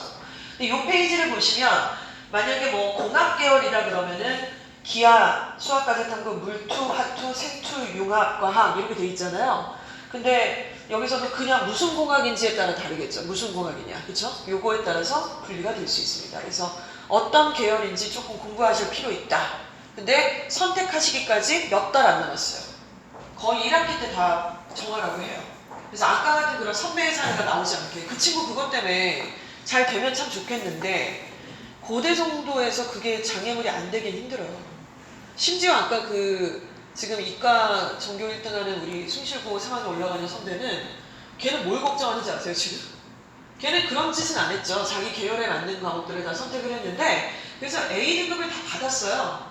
그러니까 전공 선택, 진로 선택 A등급 받았어요. 근데 그 A등급이라고 해서 A! 이렇게만 써있는 게 아니라 옆에 표준편 장생이 써있거든요. 평균이 써있고 근데 얘가 100점을 받지 않은 거예요. 그러니까 자기 표준편차 원서도 이렇게 써있는데 그게 100점이 아닌 게 자기한테 불리함이 있을 것 같다. 이런 걸 계산해요. Z점수를 다 계산을 하면. 이런 상황인데 지금 계열을 삑사리를 낸다. 이것은 참 말이 안 된다. 그래서 이건 엄마 때문이다. 약간 이렇게도 생각이 좀 됩니다. 그래서 이 페이지에 좀 설명을 드렸고요. 자, 교과종합 구분 가능하실 거라고 생각을 하고 자, 이것도 앞에서 설명을 좀 드린 내용입니다. 일정을 조금 설명을 드리도록 할게요. 자, 재원생회안에서 일단은 1년이 지나고 나서 2학기 기말고사가 끝나는 바로 그 시점에 상담 시즌이 올해에도 또 들어가게 돼 있습니다. 그리고 일단은 저희가 1학기 끝나고 나서 중간 기말 끝나고 나서 의치안이 간담회를 한 번 더 할 거예요. 지금 이 시즌에 하려고 하다가 의치안이 못 갈 학생들이 이제 굉장히 그 허세가 좀 생길 수도 있고 실제로 머리 아프고 그 약간 저는 좀 알러지 반응이 있어요. 의치안이 뭐 스카이 간담회 이런 거 자체가 너무 좀 세속적인 거 너무 상술의 느낌이 너무 나고 안 갈 애들을 데리고 막 그런 걸 하고 막 위화감 조성하고 막 이러니까 그러니까 점수 받아놓고 오자 이거죠. 왜냐하면 그래야 걔네들 정말 시나리오가 다르긴 해야 되거든요. 정말 잘 만들어줘야 되는 거니까 어찌됐건 성적표가 나오게 되면 그때 저희가 이제 아까 말씀드린 수시지원 상담을 진행을 합니다. 그리고 이제 지금이 2월 거의 마지막 주잖아요. 그러면 다음 주부터 순차적으로 생기부가 나오기 시작할 거예요. 그 코로나 때문에 생기부 마감 시즌도 좀 늘어졌고 이게 또 취업이 될런지 모르겠어요. 생기부가 원래 12월 마감인데 거의 뭐 1월까지 늘어지더라고요. 숭실고도 2월까지도 늘어졌어요. 생기부 계속 그 세특을 또 수정하고 또 수정하고 계속 얘기하더라고요. 그래서 아무튼 생기부 거두면 그걸 진단을 해요. 생기부는 몇십 장 되는 글이잖아요. 그리고 성적인 평가잖아요. 글로 표현하는 거니까. 근데 그거를 숫자로 정량적으로 저희가 평가를 해서 같이 공유를 해드릴 거예요. 그래서 종합으로 가면 어디, 교과로 가면 어디, 최저로 맞출 수 있는 모의고사 과목은 이것, 목표 점수는 몇 점, 그러면 목표가 다 되면 어디까지 이런 것들을 해봐야 되겠죠. 근데 그거 고3 때 처음 하면 안 되는 거 아시죠? 1학년 마무리 때 한 번, 2학년 마무리 때 한 번, 그렇게 면 투고 나면 특별관리 대상되면 계속 수시로 세특에 대해서 보고서에 대해서 질문을 하고 답변을 받을 수 있는 창구가 열리는 거예요. 근데 다 하지 않아요. 점수가 돼야지 이게 또 티켓타카가 말이 의미가 있어요.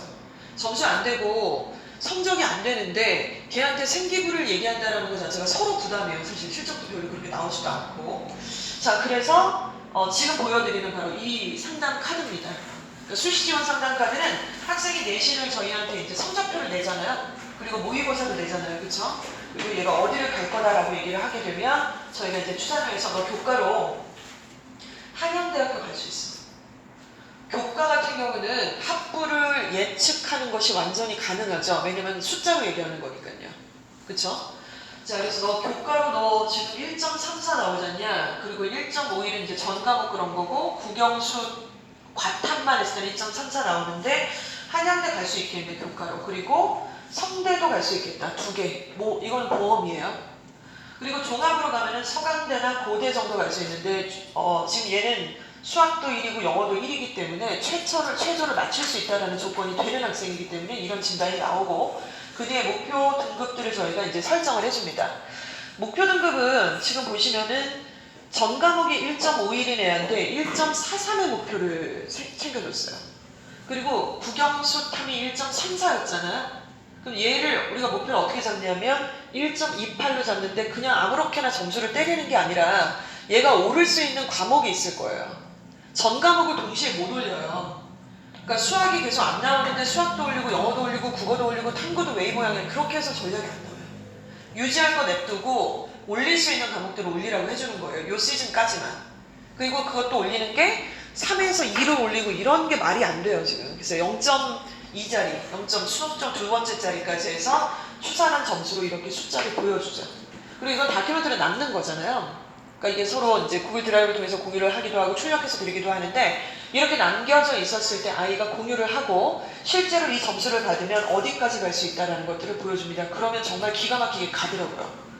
이번에도 깜짝 놀랐어요. 충원고등학교에 굉장히 그 생기부 만드는데 좀 어려움이 굉장히 소극적이고 말이 좀 없는 친구였는데 저희가 이 상담을 진행했던 친구였어요. 근데 이제 저희도 이거를 다 기억하고 있는 건 아니잖아요. 인원이 많으니까.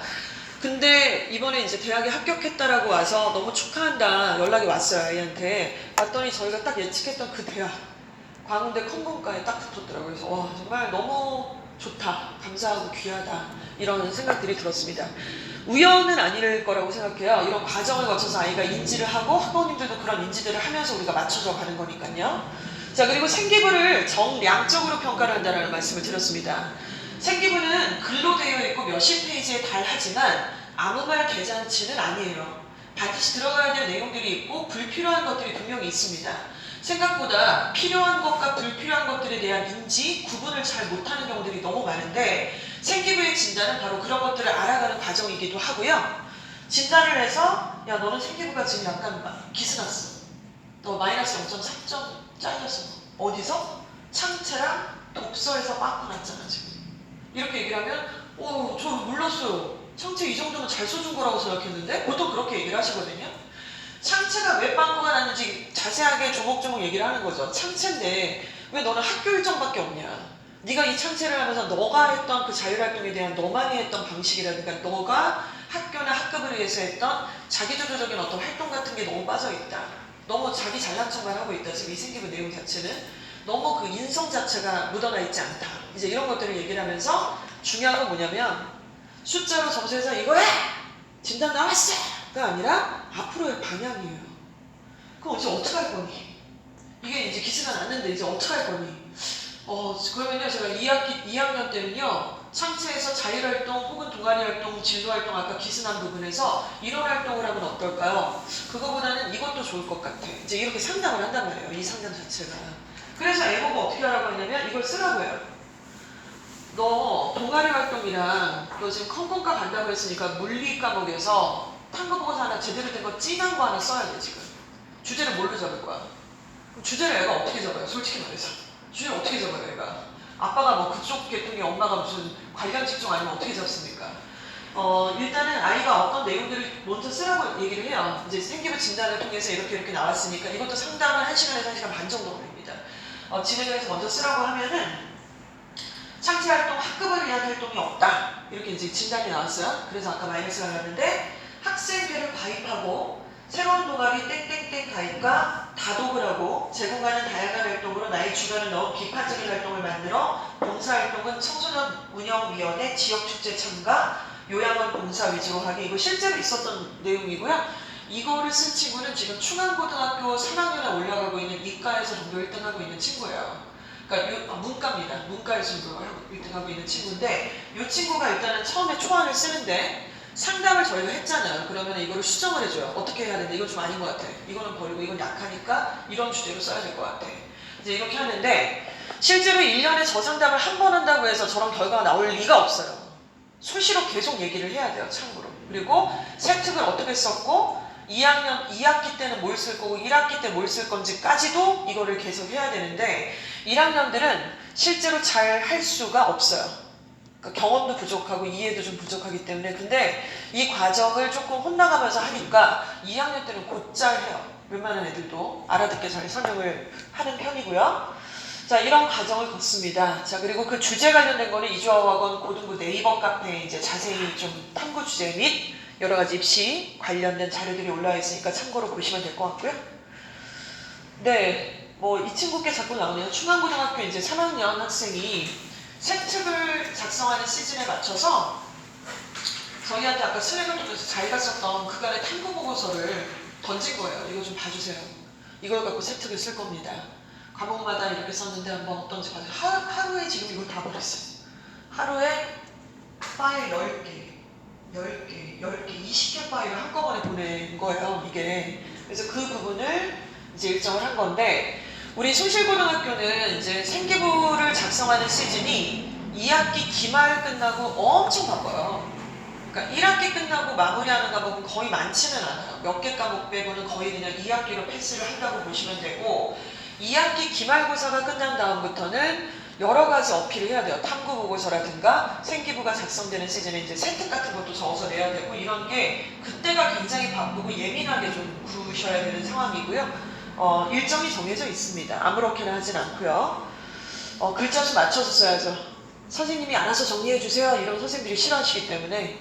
그리고 모든 선생님들이 다 적극적으로 다 잘 써주시고 그러진 않기 때문에 그러나 아이가 잘 가서 어필을 좀 하면은 많은 부분들이 반영이 좀 되고 있습니다. 수업 태도가 좀 중요하겠죠, 아무래도. 우선 이제 숭실고 내신에 대해서 설명을 드릴 텐데요. 집이 가까워서, 등산을 좋아해서, 오르막길 장난 아니잖아요. 아니면 뭐 역사와 전통을 자랑하니까 모르겠어요. 숭실을 선택하셨을 때는 내신 아닐까요? 내신일 것 같아요. 아무리 생각해봐도. 남녀공학도 있거든요. 그런데 남녀공학을 안 보내신 이유도 왠지 내신일 것 같아요. 왠지. 그리고 대성고도 있고 뭐 다른 고도 있는데 숭실을 선택하셨을 때도 마찬가지로 우리 애가 조금 덜 치열한 경쟁에서 좋은 결과를 내서 좋은 대학을 가게끔 해줄 수 있는 게 뭘까 같이 상의하시다가 그래 너는 숭실이야. 숭실이 답이야. 이렇게 하셨을 거란 말이에요. 그래서 제가 15분 동안 드릴 말씀은 숭실고 내신이 과연 그렇게 만만한가에 대한 말씀이에요. 그게 이제 지금 학생이 몇 명 앉아 있는데 과연 숭실이 그렇게 만만할까? 그렇지 않다는 걸 아시게 될 겁니다. 아이쿠, 폰트가 깨졌군요. 아이고 어떡하지? 네, 아이고. 자 보십시오. 여기 해마다 바뀌는 출제 유형이라고 적혀 있잖아요. 4가지 정도가 숭실고의 특징인데 내신에 3가지로 줄여도 좋아요. 첫 번째가 해마다 유형이 바뀐다는 겁니다. 다른 학교는 안 바뀌나요? 근데 잘 안 바뀝니다. 사실 잘 안 바뀌어요. 제가 서부학번에 있는 내신 자료들을 많이 들여다보는데요. 잘 안 바뀝니다. 교재도 심지어 같고요. 대성고만 해도 거의 같아요. 나오는 문제 같고 외부 지문 몇 문제 나오는 것도 같고 심지어 번호도 몇 번 때부터 몇 번 때까지 어떻게 출제하는지도 같습니다. 그에 반해 숭실고는요. 정말 해마다 바뀝니다. 해마다. 왜일까를 고민해 봤거든요. 제가 내린 결론은 숭실고는 사교육과 선행학습을 매우 혐오하는구나 라고 저는 내렸습니다. 제 결론은. 그러니까 아이들이 외부의 어떤 학원이나 미주화 어학원뿐만 아니라 주변에 학원들이 많을 거 아닙니까? 학원에 아이들이 의존을 하게 되는 것을 되게 자존심 상해 하시는 것 같아요. 그래서 숭실고는 수업만 열심히 들어라. 너희들이 공교육에만 충실히 해도 참여해도 좋은 결과를 낼 수 있다라는 것을 표방하시는 것 같거든요. 근데 현실적으로 그렇지는 않아요. 그렇진 않아요. 왜냐하면 아이들이 학교 수업에 충실한 아이들이 거의 없기 때문이에요. 우리 아이들이 아직 어려요. 아직 아직 과도기고요. 자기 생각을 명확하게 표현하는 것도 아직은 서툽니다. 이제 중3에서 고1 올라온 아이들은요. 그러니까 어머님들 쓰시는 말씀으로 늦되다 그러나요? 좀 늦된 아이들이 많습니다. 그래서 수업은 들었는데 이거 뭐지? 이렇게 되는 아이들이 정말 많아요. 그런 아이들이 수업만으로 글쎄요. 저는 생각이 다릅니다. 보시면 2018년에 능률복화를 썼고요. 그 전에도 쭉 능률복화라는 단어장을 썼습니다. 그 어원편 책이 되게 잘 나온 책이 있거든요. 그거를 애들이 열심히 외웠는데 저희 학원을 포함한 주변 학원들이 이걸 엄청 대비를 시키는 거죠. 저희가 좀 대표적으로 잘 대비를 시켰다고 알고 있습니다. 그래서 이렇게 넘어가면서 1학년 아이들을 앉혀놓고 숭실고 선생님이 2주 어학원 때문에 단어장을 바꾼다 이렇게 얘기하셨기도 했습니다. 실제로 제가 들은 얘기고요. 그래서 이 단어장으로 바뀌었거든요. 이 단어장으로 바뀐다고 해서 달라지는 게 없고 주변에서 막 대비를 시키니까 작년에는 심지어 단어장을 빼셨습니다. 이런 식으로 매년 바뀝니다. 일종의 밀당 같은 거죠. 네, 밀고 당기고 밀고 당기고. 듣기가 아주 킬러였습니다. 듣기가요. 그래서 전교 1등을 중학교까지 놓치지 않던 아이가 처음 내신을 봤는데 듣기에서 틀리는 일이 벌어지죠. 듣기 모의고사의 단어가 good이었는데요. 좋다는 good이었는데 good을 terrific으로 바꿉니다. terrific 하면 terrible 같잖아요. 왠지. 그래서 안 좋은 뜻인가 하나 아이들을 낚았는데 그거 하나 틀리면 2등급 아니 3등급이었습니다. 이런 식이었어요. 2019년의 이야기. 듣기와 어휘가 엄청난 킬러였거든요. 그런데 작년은 듣기도 안 나왔고 어휘장도 없었습니다. 그래서 숭실고 내신은 오히려 어렵습니다. 만만하다고 생각하실 수 있지만 오히려 더 예민하고 빨라야 합니다. 민감해야 되고요. 그런 점이 주변 대성고나 뭐 다른 여고 또는 공학과의 큰 차이점이라고 생각합니다. 그래서 어머님들께 행동 강령을 알려드리자면 확인해 주셔야 합니다. 학원은 학교처럼 뭔가를 아이들에게 줍니다. 아이들이 이렇게 뱉어내지 않아요. 저희가 스피킹 학원도 아니고 아이들이 뭔가 말로 영어든 한국어든 말로 뱉어내지는 않거든요. 그래서 어떤 걸 확인해 주시면 참 좋냐면 정말 좋냐면 이제 식탁이나 이런 식사하실 때나 이럴 때 예를 들면 교과서 내용에 프랭클린 효과가 있어요. 프랭클린 효과. 그럼 프랭클린 효과가 뭐야? 야, 그거 뭐냐? 엄마 검색해봐. 이렇게 아들이 그러겠지만 그러니까 검색을 해봤는데 모르겠어. 야, 너 선생님이 그러는데 그 뭐 교과서 범위에 있다던데 뭔 소리냐 그거? 그러면 애가 말을 하잖아요. 아니면 다바왈라가 뭐냐? 이렇게 던지시는 거예요. 던지는데 애들이 대답을 못해. 아이가 나도 모르겠는데 라고 얘기할 때 또는 안다고 막 자기 걸 막 이렇게 꺼낼 때를 민감하게 체크하신 다음에 학원에 피드백을 주시면 좋습니다. 그러면 얘가 지금 개념 모르네. 지금 교과서 내용도 제대로 엄마한테 설명을 못할 정도로 아직 어리버리하네를 확인할 수 있거든요. 그러니까 풀어요. 문제도 풀고 푸는데 그거 뭐야라고 물어보면 이렇게 되는 애들이 많아요. 그러니까 그런 자기주도적으로 뭔가 이렇게 지식을 갖고 자기 가족한테도 말을 할 수 없다면 좋은 시험 결과가 나올 수 없겠죠.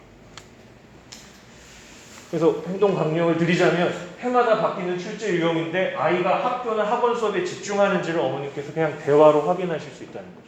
그리고 좀 괜찮지 않다고 느낌이 드시면 바로 학원 선생님 톡이나 전화로 해주시면, 그러면 그 아이는 한동안 집에 조금 늦게 가겠지만 그래도 좋은 결과를 낼 수 있습니다. 네. 그게 이제 첫 번째 내신의 특징이었고요. 매년 바뀌고 있다. 올해도 바뀔 겁니다. 두 번째 내신의 특징은 생각보다 상위권 경쟁이 치열하다는 겁니다. 대성고도 그렇습니다. 그리고 많은 학교들이 상위권 경쟁이 치열한데 숭실고도 마찬가지로 1등급 경쟁이 치열한데요. 문제는 2등급 경쟁도 치열합니다. 무슨 말이냐면 이렇습니다.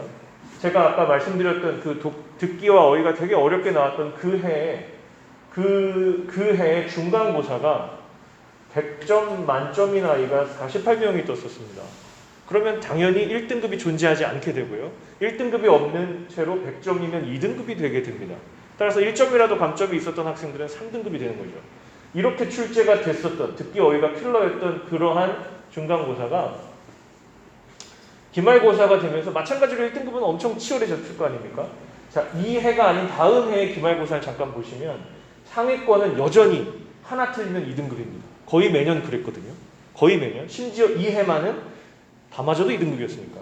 하나 틀리면 2등급인 최상위권은 기조가 유지되는데 문제는 다른 학교에 비해서, 다른 학교는 그래도 1등급이 하나 틀리는 데까지는 그건 괜찮은데 한 두세 개, 네 개 정도 틀리는 것까지는 2등급이 된 데가 아니라 숭실고는 하나만 더 틀려도 바로 등급이 떨어지게 됩니다. 그러니까 최상위권과 상위권에 소수의 꽤 많은 학생들이 몰리고요. 나머지는 50점이 4등급이 됩니다. 충격적이게도. 50점인데 선생님 저 영어 반타작했어요. 그런데 4등급.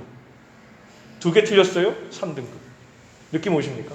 거기에 엄청나게 많은 학생들이 몰려있다는 뜻입니다. 네. 이게 숭실고 내신의 실체입니다. 영어 내신에 한해서 그렇습니다. 생각보다 어렵지요? 그리고 세 번째는 수행평가인데요. 지필 두 가지를 얘기 드리고 이제 수행 얘기를 드리는데, 수행이 2년 전에는 매년 조금씩 변화가 있지만 2년 전에는 지필 50%대 수행 50%로 수행 비중이 매우 높았습니다. 그리고 수행도 5가지 영역으로 쪼개서요. 보시다시피 UCC를 찍어야 되고 발표를 2번 했고요. 대본을 작성해서 선생님께 제출하면 선생님이 그 대본을 보면서 아이가 앞에 나와서 발표를 합니다. 그럼 20 몇 명의 학생들 앞에서 발표를 하는 거고, 아이들이 경청할까요? 아니죠. 막 야유하기도 하고 분위기가 어수선합니다. 그런 막 신경이 예민해지는 상황에서도 자기가 외운 내용을 잘 발표한 걸 선생님이 듣고 이제 A+ 이렇게 채점을 하는 거죠. 얘는 발음이 별로였어. 버벅댔어. 얘는 중간에 3초 정도 머물렀어. 이런 식으로 감점을 하는 거죠. 어떤 아이는 못 외울 것 같으니까 그냥 읽는데 그냥 읽으면 점수가 반토막 납니다. 거의 안 나온다고 보시면 돼요. 이렇게 수행평가의 비중이 이렇게 50%였던 게 원래 기조였는데요. 작년에 코로나가 터졌잖아요. 그래서 이 모든 게 다 없어지고요. 20%로 줍니다. 제 생각에는 올해도 이 정도이지 않을까 싶습니다. 그럼 뭐가 중요하냐면 당연히 지필이 더 중요해진 거고요. 마찬가지로 UCC 이런 거 다 필요 없고 뭐가? 요런 거 하나. 아마 발표일 가능성이 높은데 뭔가 하나가 수행에서 20% 정도를 차지하게 될 거라는 거죠. 발표일 가능성이 높습니다.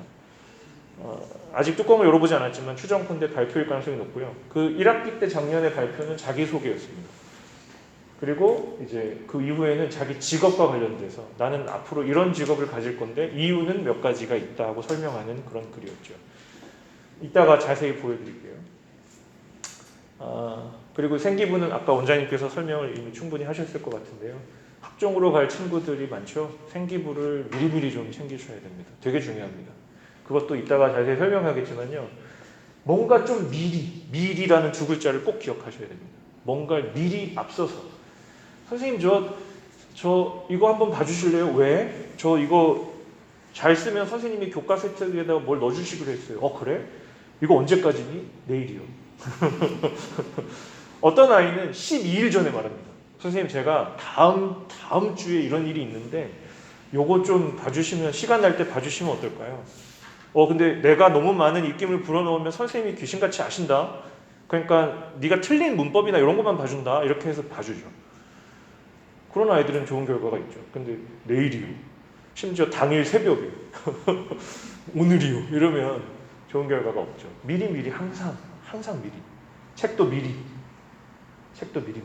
이따가 그 작년에 추천 도서를 보여드릴게요. 그러니까 어떤 책을 미리 읽어야 되는구나 좀 감을 잡아주시면 좋을 것 같아요. 이거 제 옛날 수강생인데 숭실고 1학년이 스트레스를 받는 4가지를 보여드리겠습니다. 이미 한 번 설명드렸으니까요. 자세히 말씀드리려고 만든 겁니다. 범위가 외우자니 되게 많아요. 왜 많은지는 이따 또 보여드릴게요. 왜 많은지 진짜 정말 많아요. 정말 많은데 놀랄 정도예요. 고3도 많습니다. 숭실 고3 시험 범위가 예일여고의 거의 2배 가까이 돼요. 그러니까 다들 이상한 생각, 그러니까 숭실은 내신이 너무 쉬워라고 생각하시는데 문제 자체는 쉽지만 범위가 되게 많아요. 두 번째, 한 문제 틀리면 2등급, 두 문제 틀리면 3등급. 머릿속에 콱 집어넣으셔야 돼요. 2개 틀리면 큰일 난다.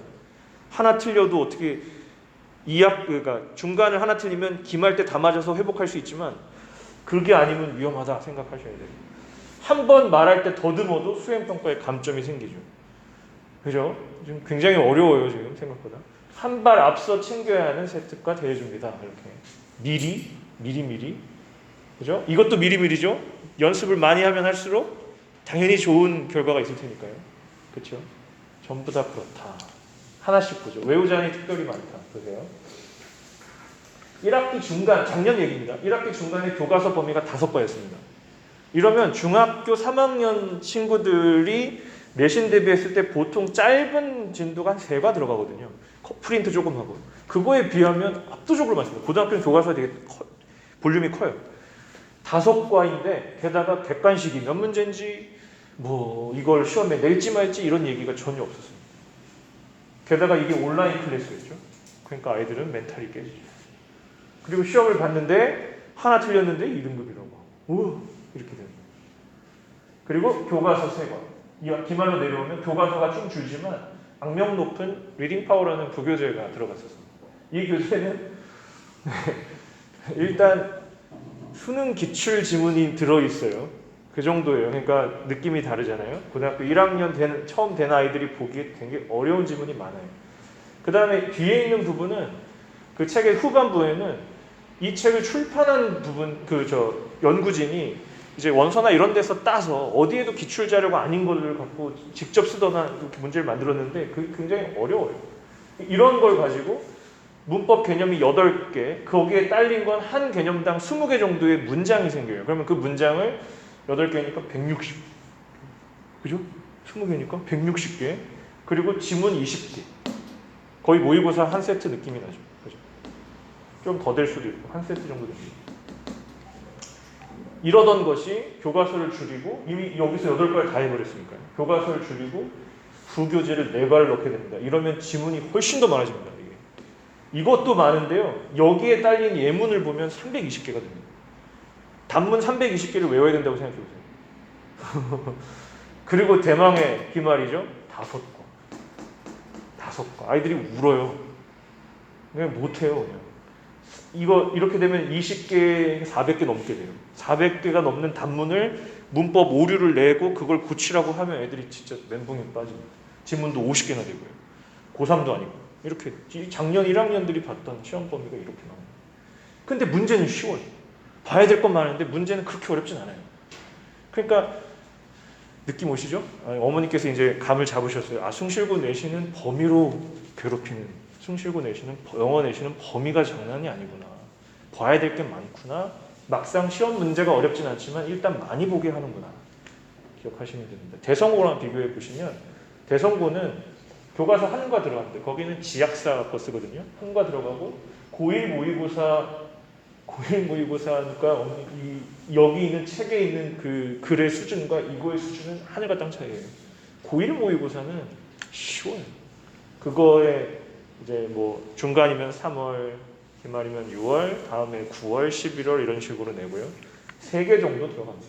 그리고 외부 지문이 좀 들어가는 수준이라 이제 어떤 그 학기를 보아도 중간 기말을 보아도 대성에 비해서 범위가 꿀리지 않아요. 많으면 많았죠. 네. 그죠? 많다. 외우는 것은 거의 어렵다. 어머니께서 중학교만 생각하시고 야 본문 암기만 하면 되는 거 아니야? 아니. 그게 힘들어요. 물론 올해 어떻게 바뀔지 모르지만. 된 건가요? 자, 제가 어렵다는 말씀은 아까 드렸었습니다. 이때 1등급이 만점자가 많았던 이유는 서술형이 없었기 때문이에요. 요 한 번 서술형을 빼버리셨더라고요. 그 뒤로는 안 되겠다 싶으신지 서술형을 넣기 시작하는데요. 작년만 또 이제 한번 볼게요.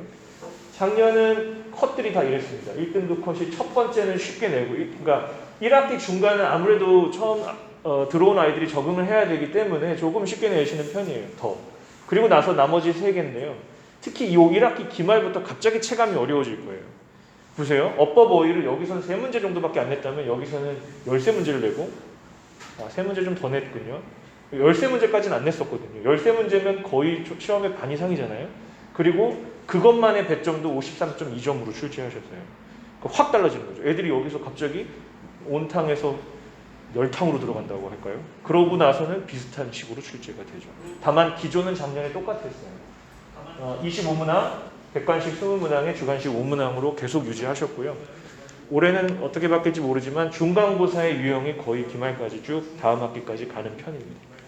이렇게 이해하시고 어렵진 않은데 실수 잘못했다가는 3등급은 그죠? 이렇게 될 수 있다. 2가지였습니다. 지필에 대한 2가지. 다음 수행이죠. 수행평가는 이제 뭐가 문제냐면 선생님이 4분 들어가시잖아요. 4분이 있는데 4분 다 기준을 같이 공유하세요. 당연하죠. 그래야죠.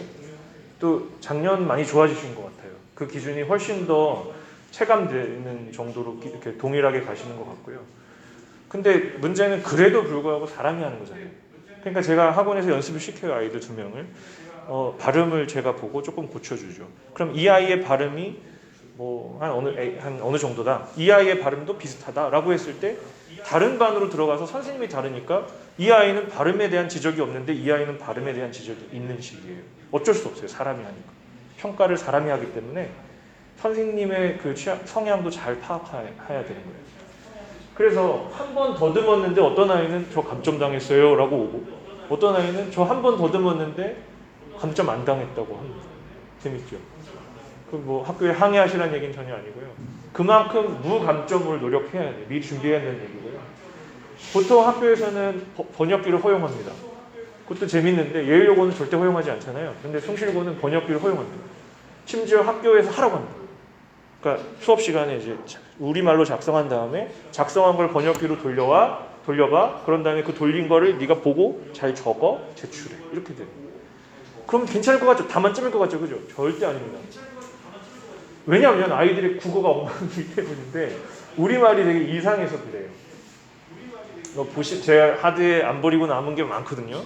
보시면 가끔 우울할 때 보면 되게 빵 터지는 되게 말도 안 되는 이상한 이게 뭐야? 막 말도 안 돼 이런 것들이 굉장히 많거든요. 그걸 번역기에 돌리니 합하고는 뭐지? 그러면서 번역을 해냈겠죠?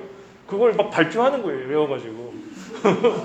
그러면 선생님이 너 뭐냐 이러죠. 근데 벌써 글이 이상하니까 그런 것들을 제가 고쳐야 돼요. 조금씩 고쳐줘야 돼요. 근데 만약에 이게 수행평가면 괜찮은데 말하기 대회잖아요. 그럼 선생님의 색깔이 너무 들어가잖아요. 표현에서 딱 보고 네가 쓴 거 아니잖아. 그러면서 딱 수상도 못 받게 돼요. 굉장히 조심해야 돼요. 그럴 때는. 그래서 말하기 대본을 써주세요. 그러면 써주면 안 되는 거예요. 그럴 수도 없고 그래서도 안 되지만 좋은 결과가 나오지도 않아요. 그래서 아이가 어쨌든 아이의 생각을 담아서 쓴 거를 번역기에 돌리기 전에 우리말도 좀 봐주고 번역한 이후에 결과물도 조금 이렇게 첨삭해주는 정도지 그 이상을 욕심을 부렸다가는 역효과가 납니다. 너무 잘 써도 안 된다는 말씀이었고요. 발표는 보통 1분에서 1분 10초의 제한 시간을 줍니다. 되게 짧은 거예요. 예의욕은 3분 있는 걸로 알고 있어요. 되게 짧은데 지금 이제 대학교 간 아이들 중에는 성질이 급한 아이들이 있어서 이걸 30초에 끊어버리는 아이들도 있었어요. 그러면은 잘한 거 같지만 선생님이 생각하기엔 발음이 다 뭉개지잖아요. 그때는 30초 만에 끊은 아이가 만점을 받았다고 해서 제가 되게 웃었었는데 점점점 이게 객관화되고 점점점 진화하셔서 지금은 숭실고 수행평가가 그래도 좀 전보다 많이 나아졌는데요. 그래도 이 시간을 초과하면 선생님이 숫자를 세실 거예요. 그래갖고 초과하는 대로 이제 막 감점을 내려요. 그러니까 그것도 집에서 연습을 해야 돼요. 학원에서도 연습을 시키지만 어머님들께서 너 곧 수행평가니까 엄마한테서 한번 해봐라. 잘하면 오늘 LA 갈기다 이런 거 그런 거 해주셔야 돼요.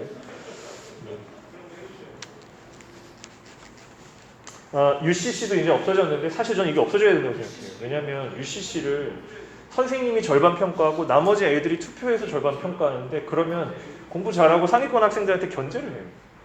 UCC 잘했는데 못했어. 뭐 이렇게 하니까 그건 제가 보기에 좋지 않아요. 그래서 발표하는 거는 맞다, 좋다 생각합니다. 마지막 생기부 관련돼서 그러니까 요거는 수행평가인데요. 별표 친 걸로만 치면 만점인 거예요. 그런데 내용이 충실하고 문법적 오류가 없는 경우라고 했잖아요. 여기서 저는 아이들이 쓴 거에 대해서 문법적 오류가 없는지를 제출 전에 미리 봐주는 역할을 하는 거죠. 또 그랬었고 뭐 숭실고 내신을 어떤 선생님이 맡든 그 선생님이 할 일입니다. 그 다음에 여기 원고의 내용이 참신한 경우를 오해하는 친구들이 많은데 되게 독창적인 글을 써야 된다가 아니고요. 이건 20이고 이건 빵점인데 빵점 보시면 학교에서 이렇게 쓰면 된다고 준 예시문을 그대로 옮겨 적은 경우 그런 빵점. 그러니까 자기 생각 쓰면 돼요. 문법적 오류만 없으면 돼요. 괜찮아요. 그리고 원고를 암기하면 40점, 보고 읽으면 20점. 네. 당연히 외워야죠. 그런데 여기서 이제 감점을 내리는 거예요. 보고 암기를 하긴 했는데 중간에 하면서 버벅거렸다. 마이너스 10. 뭐 문법적 오류가 하나 발견됐다. 마이너스 5 이런 식으로. 그래서 이거 100을 채워놔야 됩니다. 아무리 20% 반영된다 해도요.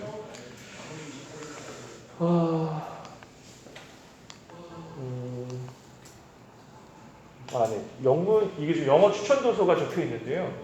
To Kill a Mockingbird가 이게 우리로 앵무새 죽이기로 번역된 책이거든요. 교과서 스페셜 레슨 2에 있고 2학기에 교재에 들어가 있는데 이게 교과서 연계기도 하잖아요. 이게 제가 알기로 한 500페이지인가 돼요. 이걸 읽었다라고 하려면 진짜 무슨 달력을 만들어가지고 하루에 뭐 10페이지씩 읽든가 해야 돼요. 미리 안 하면 이거 못 읽습니다. 그걸 못 읽으니까 어떤 일이 벌어지냐면 대충 영화를 보거나 대충 뭐 어디서 이렇게 인터넷에서 요약한 걸 보고 보잖아요. 그럼 선생님이 써온 걸 보고 이렇게 되물어요. 야, 뭐 이러 대답 못하죠. 그렇죠. 이거 읽으려면 정말 부지런해야 합니다. 보통. 그래서 뭘 고려해야 하냐면 자기 전공과의 연계를 고려함과 동시에 분량도 고려해야 돼요. 짧은 걸 좀 고려. 너무 길어요. 이런 거. 엄청 두꺼워요. 이건 짧죠. 근데 이걸로 전공 연결을 어떻게 하실지는 모르겠어요. 동물농장이니까. 그렇죠. 이게 올해 추천도서가 바뀔 수 있거든요. 그러면 책을 목록을 보신 다음에 우리 아이의 진로가 대충 어느 쪽일 것 같은데 어떤 책이 괜찮은지에 대한 생각을 하시고 혹시 잘 모르시겠으면 학원에 문의하시면 됩니다. 그러면 아이가 문의하게 하시면 되고요. 그러면 아이한테 선생님이 이렇게 설명을 해줄 겁니다. 이걸 읽는 게 좋겠다. 그리고 이거에 대한 자료는 이거고 혹시 책을 사기가 좀 그러면 인터넷에 PDF 파일이 있으니까 이거 보내줄 테니까 이런 식으로 좀 유기적으로 움직이시면 좋아요. 그러니까 뭐든지 미리 하셔야 돼요. 나중에 시간 얼마 없는데 읽어야 된다 그러면 포기하게 되고 너무 아깝습니다. 알려드렸고 우리 학원 이주학원에서 숭실을 케어할 때는 보통 이렇게 세 가지를 놓고 보시는데요. 작년 기준으로 문법이 변별력이 굉장히 높았기 때문에 수업 시간에 문법 개념을 되게 정리를 잘 해야 되는 부분이고요. 서술형 대비도 마찬가지예요. 남학생들이 늦대서 실수를 많이 합니다. 서술형의 문제에 대해 실수를 많이 하니까 그거를 미리 좀 많이 케어해야 되고요. 그리고 관리가 제일 중요한데 남학생들은 보통 이제 욕심은 많은데 예. 그리고 칭찬 들을 때만 잘하지 잘 안 해요. 그리고 할 때만 하고 학원에서는 열심히 하려고 하는데 막상 집에 가면 방전되고 이런 일이 많거든요.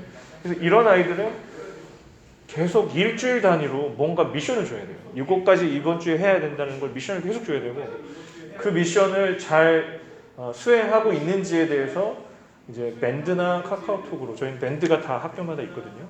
그걸로 케어를 당연히 받아야 되고 잘하면 선생님이 칭찬을 되게 많이 해주시고 아이들 동기부여를 해주실 거예요. 그래서 이 세 가지인데 이 세 가지를 잘 케어하면서 학교 수업 잘 듣고 학원 수업 잘 따라오면 삐끗 실수해도 2등급일 거예요. 실수해도. 2시간 수업이 기초고요. 2시간 수업을 하고 이제 대략 한 1.5에서 2시간 정도는 테스트와 이제 문제풀이를 합니다. 이 문제풀이는 숭실고에 맞는 문제를 푸는 거고요. 진도별로 달라지는데 타학교 기출이 되게 중요합니다. 숭실고는. 그러니까 기존 숭실고 기출도 중요하고요. 타학교 기출이 되게 중요해요. 다른 학교 어떻게 냈는지를 풀어봐야 돼요. 되게 중요하고. 그래서 네, 선생님들이 그걸 자료를 공유하고 준비하니까요. 자료에 대한 걱정은 이주아 어원에서는 안 하셔도 될 것 같고요. 마지막 네 이런 얘기들은 아까 했던 얘기들입니다. 했던 얘기들이라 네 괜찮고요. 저희 이주아 어원의 장점이랄까요? 남학생들이 되게 좋아하는데요. 모의 내신을 봅니다. 직전 대비할 때 또는 그 전 시험 시간에 수업 시간에 실제 시험과 거의 같은 폰트도 같고 다 느낌도 같아요. 그래서 실제로 한번 학원에 딱 진짜 시험처럼 자석도 그렇게 앉고 실제 시험을 치는 거죠. 그리고 그 시험에 대한 피드백을 통해서 아이들이 아 이렇게 나오면 내가 이걸 틀리겠구나를 미리 한번 체험하는 것인데 저학년 남학생들한테는 매우 유리합니다. 이게 되게 좋은 거고요. 많은 학원들이 이제 많이 하던데 저희만큼 잘하지는 않을 거라고 생각합니다만 네, 이렇게 해서 내신을 대비를 한다는 걸 꼭 이제 전해드리고 싶었고 다시 한번 마무리 짓자면 뭐든지 미리미리 하는 게 중요하고 생각보다 범위가 많고 생각보다 실수하면 더 걷잡을 수 없으니까 이런 것들을 잘 기억하시고 학생들을 독려해 주시고 칭찬해 주시면서 중간중간에 체크를 해 주시는 거예요. 그렇게 하시면 어머님들이 할 일을 다 하시는 거고요. 이제 학생들은 내일과 모레 있는 원데이 특강에 꼭 참석해서 한번 조금 난이도가 있었던 시험을 직접 경험해 보면서 아 이렇게 되는구나를 느껴보면 되게 많은 도움이 될 것 같습니다. 저는 여기까지 네, 발표했습니다. 감사합니다. 질문이요? 질문 뭐 네, 저는 유부남이고요. 네. 저도 아들 둘 키우고 있고요. 네. 뭐 한글로 쓰고 카톡으로 돌리고 그런 거 해도 된다 그랬잖아요. 네. 근데 이제 그게 수행평가 시간에 작성을 하고 발표까지 끝나는 건가요? 아닙니다. 그게 선생님이 주제를 발표를 줍니다. 먼저 공지를 주고 아이들이 생각을 하게 할 시간을 준 다음에 수업 시간에 직접 쓸 거야. 그때 태블릿이나 휴대폰이나 가지고 와도 돼 라고 하죠. 그렇지만 아이들은 미리 다 써보죠. 주말이나 이런 데를 이용해서 다 한국말로 써보고 파파고를 돌려보죠. 그리고 문법에 대해서 뭐가 잘못되고 괜찮은지를 첨삭을 받고 그런 상태에서 이제 학교에 가서 그걸 이제 써보는 거죠.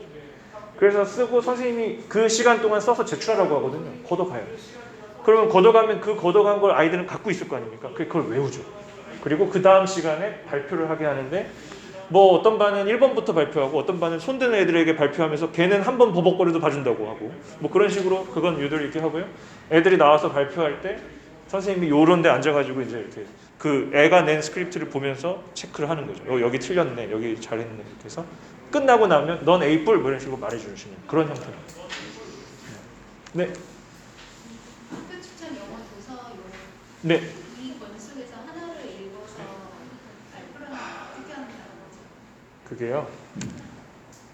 지금까지 저 책을 다 읽은 학생이 아무도 없습니다.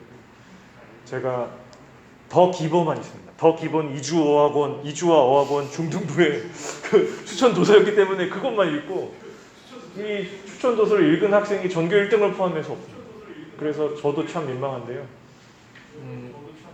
근데 그거를 세특을 쓴 애들이 있습니다. 그러니까 다 읽지 않고 그냥 읽었다고 하는 거죠. 이거 방송 나가면 안 되지 않나요? 이 부분이 편집해 주셔야 될 것 같은데 읽지 않아요 아이들이. 읽지 않고 왜 그런 거 있잖아요. 아는 척하는 매뉴얼, 뭐 지대한 뭐 넓은 뭐 뭐죠? 지적인 얇은 지식인가 하여튼 대충 그거에 대한 정보를 가지고 아 난 읽었어라고 막 세뇌한 다음에 막 쓰는 거죠. 그 되게 나쁜 거예요. 그건. 사실 그렇게 하면 안 되는데 그러기에는 너무 두꺼우니까요. 아마 어머님께서 질문하시는 건 이렇게 많은 책을 그 중에 한 권만 읽는 것인가 두껍다고 하는데 뭐지? 뭘 궁금하신 게 있으시잖아요. 제일 중요한 건 아이가 학교 선생님한테 그 선생님 제가 이 책 중에 다 관심이 많은데 뭐 여러 권 읽으면 또 괜찮을까요를 물어보는 게 사실은 제일 직진하는 길, 지름길입니다. 제가 드릴 수 있는 답변에 한계가 있습니다. 대회를 하는 건가요? 아, 그건 아니고요. 교과 세특을 잘 써야죠. 대회는 숭실고 영어 대회가 그렇게 많지 않은데 일단 영어 경시 대회가 있고요. 그 다음에 영어 말하기 대회가 있습니다. 말하기 대회는 이런 걸로 하지 않고요. 읽은 책에 대해서 얘기하기보다는 특정 주제를 놓고 그 주제는 자유주제인데 보통 자기 전공이랑 같이 연결합니다. 그래서 어떤 아이가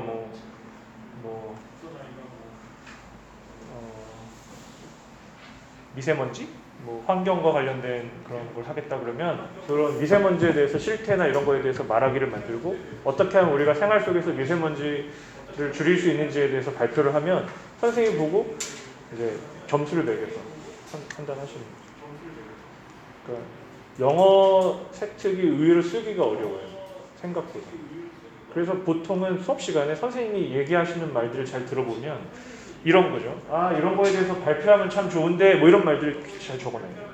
그래놓고 그거에 대해서 보고서를 써낸다던가 그거에 대해서 수업 시간에 발표할 사람 있냐고 했을 때 손 들고 발표를 한다든가 보통 PPT 만들어서 앞에 나와서 발표할 시간을 주기도 하거든요.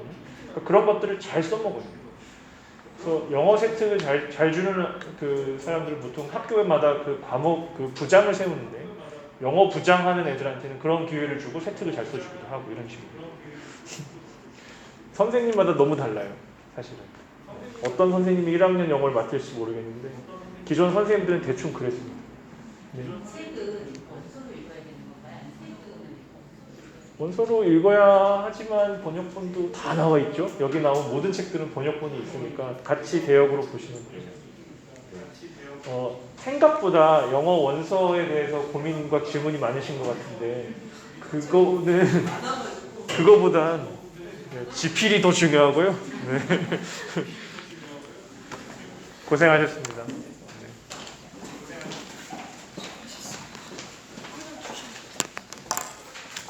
일단 교과 세트에서 아까 원서 얘기가 나와서 잠깐 말씀 추가로 좀 드리면은 2권 정도 읽으셔야 돼요. 2권. 그러니까 영어만 그런 게 아니라 모든 과목이 기본적으로 2권은 다 들어가야 하는데 지금 생기부는 독서란이 따로 있잖아요. 그래서 거기다 이제 2권을 적는단 말이에요. 근데 우리 애들부터는 독서가 없어져요. 그런데 교과 세트 간에 독서가 무조건 들어가야 돼요. 그거는 거의 당연한 얘기인데 아닌데요. 이제 이러시면은 안 돼요. 그건 들어가는데 그러니까 숭실고가 나름 관리하려고 목록을 적은 거죠. 애들이 원서 뭐 읽어야 돼요? 뭐 그러면은 없으니까. 그리고 이제 보통 다들 발췌본을 많이 읽죠. 아무래도. 그리고 실제로 영어나 특히 뭐 영문과 가고 뭐 이런 걸 떠나서 예를 들어 문과 과목에 해당되는 국어나 영어에 해당되는 과목들은 그 필독서가 진로하고 큰 관계가 없으셔도 상관없으세요. 이건 어학에 대한 얘기잖아요. 기본적으로 의치안이 갈 건데 영어를 잘해야 되는 거 기본적인 거잖아요. 그러면 영어를 늘리기 위해서 꼭 의학 도서를 읽을 필요는 없어요. 보시면 아까 내용도 그게 무슨 어떤 전공하고 관련이 크게 있진 않거든요. 그래서 그냥 자유롭게 2권 정도 쓴다고 보시면 돼요. 그리고 저희가 저게 아니더라도 그 방학 때마다 저희가 방학 과제가 나간단 말이에요. 지금 재원생들 아시겠지만 얼마 전에 유발 하라리 내용도 나갔고 또 알랭드 보통의 프랑스 작가의 그 여행의 기술이라는 내용도 이미 나갔습니다. 발췌본을 다 나왔고요. 다 편집을 해서 이번에 구정 선물로 줘서 이제 다 수거를 해서 저희가 하고 있는데 멋내자고 하는 게 아니라 저것 때문에 하는 거예요, 사실은. 그래서 이주와 재원생들은 더 기벌을 옛날에 그렇게 방학 과제로 냈었어요. 그러니까 걔네가 그걸 해서 거기다 낸 거예요, 지금. 근데 하나밖에 안 하니까 레알 진짜로 하나를 쓴 거죠, 걔네가. 너무 눈치 없이. 뭐 그렇게 보시면 될 것 같아요. 예, 다른 부분 혹시 질문이 있으실까요? 네, 일단 원데이 특강이 있으니까 그 내용에 맞춰서 같이 보내주시면 될 것 같고요. 개강 시간표가 궁금하실 텐데 일단 정리사항들은 어떻게 되죠? 문자로 보내드리나요? 예, 문자로 일단 일괄 발송 드릴 테니까 받으시면은 가능하신 시간대로 알려주시면 좋겠습니다. 수고하셨습니다. 고맙습니다.